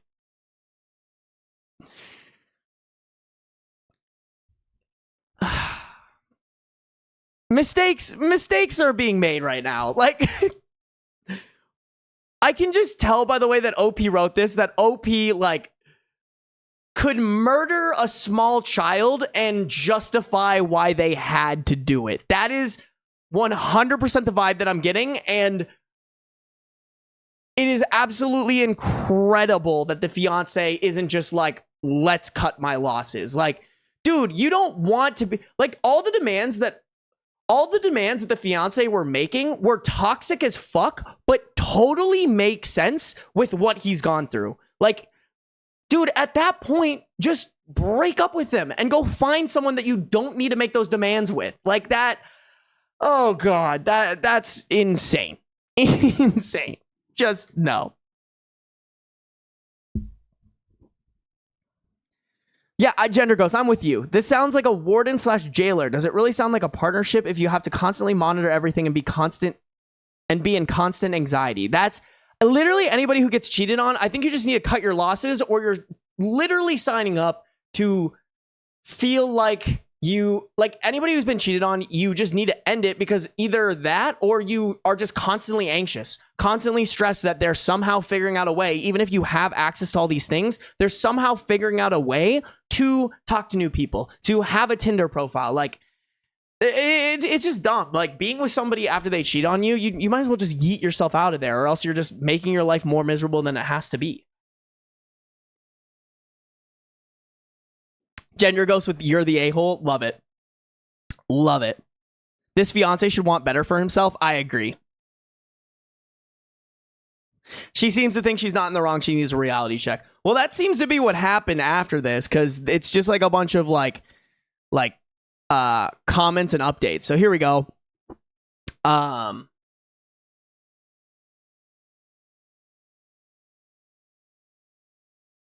Okay. Okay, so OOP believes that the punishment is too far. I think I was wrong, but I feel that the punishment doesn't fit the crime. I made a horrible mistake years ago. Being friends with someone doesn't equal cheating, even though I was wrong for going behind his back. Okay, but also, you're talking to the guy that you cheated on him with, and on top of that, you hid it from him. How do you not understand that looks sus as shit? Even if you guys didn't do anything, he's always gonna think, did you guys do anything? OOP is convinced to follow her boyfriend's rules. Okay, I'll do it. I just needed to make sure he wasn't going too far, but if this is what it takes to rebuild his trust. When commenters say that OOP is on her way to cheat on her boyfriend again, she claims, "You don't think I'll follow his rules? Good thing I don't let people tell me what I can't do. I'm going to be laughing when we work through this, get married, and have kids."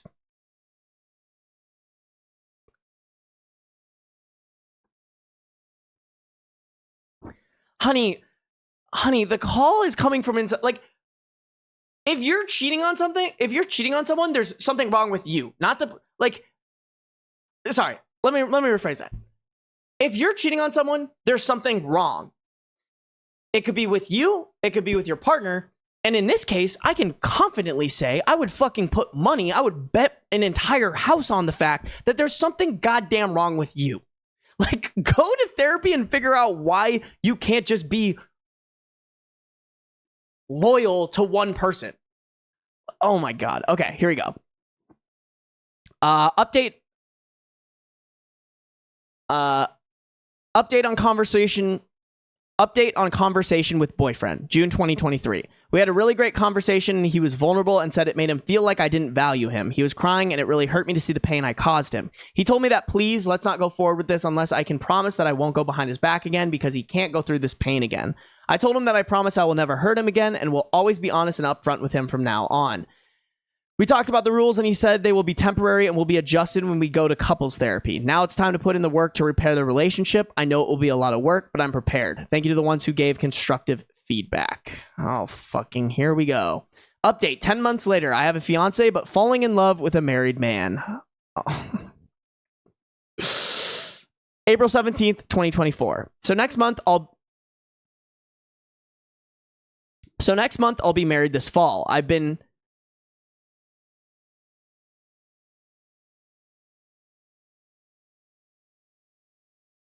Okay. I don't even know what this means, but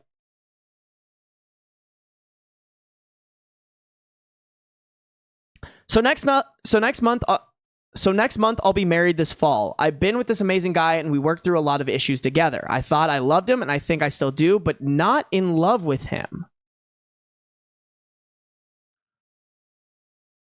I thought I loved him, and I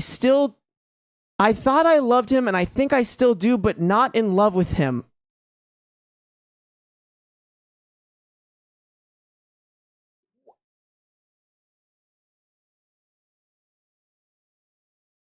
What the fuck?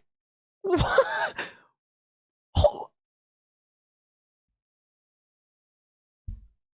I'm having an aneurysm right now. What did I just fucking read? This person needs a system reboot. I need a system reboot. What did I just read? About 3 months ago at my job, we got a new coworker who was very handsome and extremely attractive. I mean, I never been so physically attracted to someone in my life. We started to deepen our friendship, but romantic feelings came. I repressed mine, but to my surprise, he confessed his feelings to me as well. I told him we got to think about our spouses, but our feelings continued to grow. He told me he stopped being affectionate with his wife because he feels like he is cheating on me when he does that.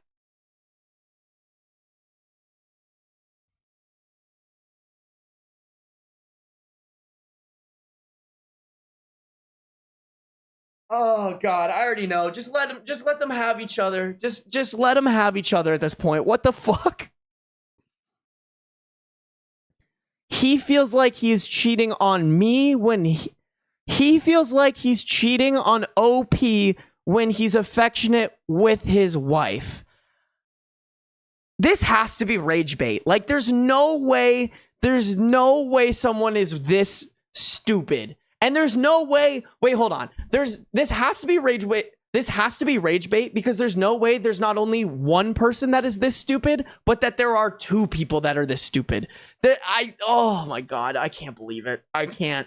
I refuse to believe it because I hope people are not this fucking evil. He only wants to be affectionate with me. I've started doing this. He only wants to be affectionate with me. I've started doing this. He the same and haven't been intimate with my partner.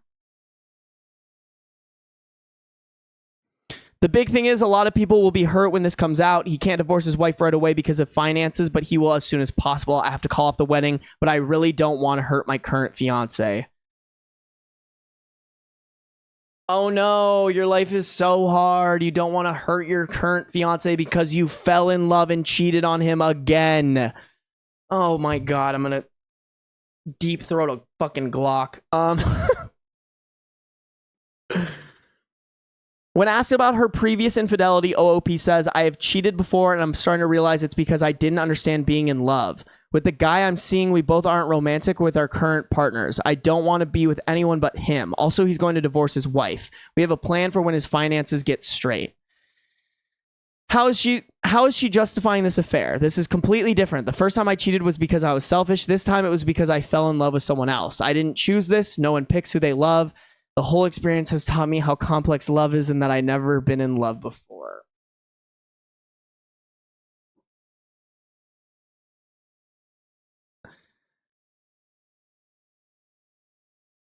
This is so hard on OOP. That's not fair. I didn't want any of this to happen. It breaks my heart that I'm going to have to call off the wedding, but he's a great guy and I'm certain he'll find someone else. I wish I loved him or didn't fall in love with someone else. It's rage bait. It has to be rage bait. There's no way this is fucking real. Because life is more complicated than that. I don't want to hurt him and been thinking, oh, the best way to tell him, you guys act like this doesn't hurt for me too. You guys are not being understanding or empathetic.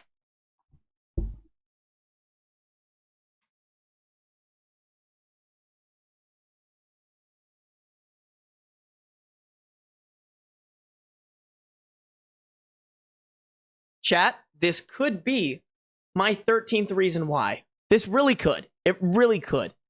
If evidence ever comes out that this is 100% real, I think it will be. When commenters tell OOP she's gullible about the married guy, she keeps emphasizing, I'm going to tell my fiance, but we can't tell the other guy's wife yet. He's trying to get his finances in orders first. If this story doesn't end in her ending things with her fiance and then this guy like sleeping with her and then dipping, I'm going to be so mad. That is the only way I will be happy from this story, okay? Update, I ended things with my fiance. April 18th, 2024. I took everyone's advice and decided to end things with my fiance. This was the hardest thing I had to do in my life. I know you guys think I'm a terrible person, but this is an unimaginable situation to find yourself in. I want everyone to know how much this hurt to do. I really wish I didn't fall in love with someone else. I wish I could make myself fall in love with my fiance, but I can't. It took me so long to accept this. I hope you guys can understand that I can't convey this enough, that I care about my ex-fiance. I know this will be the best for both of us, even though it's hard right now. Oh, God. Fuck me, dude. When asked if OOP told her ex-fiance the truth, she says, I didn't lie. I told him the truth, that I fell in love with someone else. I told him I still care about him. I keep telling you all that I care about him and would never use him as a backup. He's a great guy, and there's a woman out there who will love him and be lucky to have him. There's no reason we both can't be happy.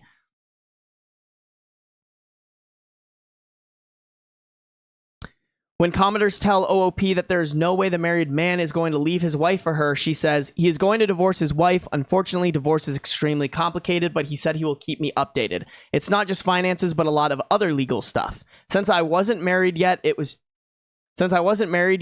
easy to end things. For him, it's a lot more complicated than that. When commenters continue to call OOP gullible,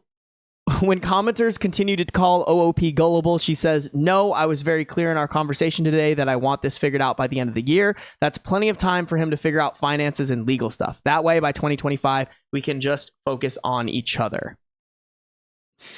Hell yeah. Newest update 3 months later, you guys were right. July 3rd, 2024. I realized I treated my fiance horrible and received my karma. My coworker and his wife are getting a divorce because she found out he was cheating with multiple women, plural. He's a disgusting animal. He lied to me and others pretending that we were the only one. Let's fucking go. That's what we're talking about, bro. It may be rage bait, but it's satisfying rage bait. I fucking love it. I fucking love it, dude. I ended things with him. I'm glad he's being exposed. Now, regarding my ex-fiance, oh my fucking God. I swear to God, if this ex-fiance takes her back, I might actually KMS. Now, regarding my ex-fiance, I've taken the time to reflect and realize he's actually my true love. Sorry for scaring you. I gotta go. I can't.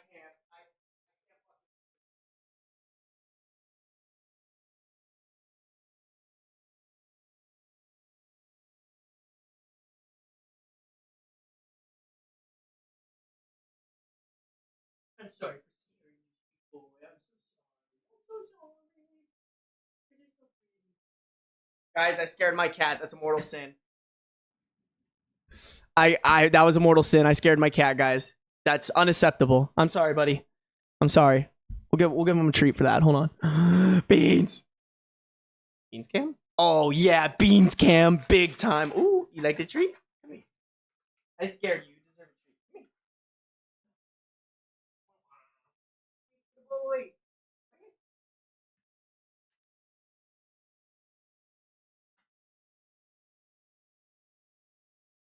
Oh yeah. Okay, he looks really fucking fat right now. I promise Beans isn't fat. Beans is not fat. He's laying his fluff down and he just looks wide right now. But y'all have seen him. He's not. I'm not unhealthily feeding my cat. I promise. Wide Beans is good, Izzy. Oh my God. Wait, it like clips it and it puts it in the chat? That's actually kind of sick. Izzy, can you throw that into the Discord as well? That would be greatly appreciated. All right, let's finish this. Oh my God, please don't take her back, dude. Please don't fucking take her back. I hate that I hurt him. I reached out again to him, but he said he will always love me, but he's done with me. That was painful to hear. Let's fucking go. Good for him, bro. I just can't get over what my coworker did in destroying multiple relationships. Including mine. It's painful to see and experience. Edit, I wasn't clear, but I take responsibility for my actions. Just because I'm condemning his disgusting and manipulative behavior doesn't mean I'm justifying my actions. My actions were horrible, but I've learned from them. No, you fucking haven't, dude. Nothing from this entire post made me think, OP really turned a new leaf. OP really learned from the first time and the second time and the third time she cheated on this man. Like, No. Oh, God, dude. I clipped it and pasted it, idiot. Oh, okay, got it. Oh, it doesn't like automatically put it in there? That's kind of dumb. That's pretty stupid. Didn't Twitch just add like a new feature where like you can scroll through like clips or something? Hold on, let me see. Let me see here. Let me see here. I thought someone was saying that like there's almost like a TikTok feed now. Oh yeah, there is. Like there's like a clips feed. That's kind of sick. Oh, that's cool. Okay, good to know. I need to be better about like asking you guys to clip my stuff then. Because if it could help with a little bit of exposy wozy, that'd be great. That would be fucking awesome. All right, guys. Y'all, look at that. What are we at? 3 hour and 16-minute stream. That was great. I appreciate you guys tuning in. We had a lot of people coming here. We had Izzy. We had Rizzy. We had Jenner Ghost. Cass came in here for a bit. Appreciate you, Cass. Prince of Darkness. Who else? Who else is in here? Rum Ripple was in here. I remember that. Maverick came in for a bit. Starfruit was in here. Oh, no. It won't let me scroll up the chat enough. It won't let me scroll up. But if you came in the stream, I appreciate you deeply. Thank you, guys. I'm going to definitely improve the Twitch stream as much as I can. Just with everything going on. It's a little busy on my end, but hopefully in the next month or so, I can really focus on this. Because I do enjoy it. And honestly, I feel like this was way more effective.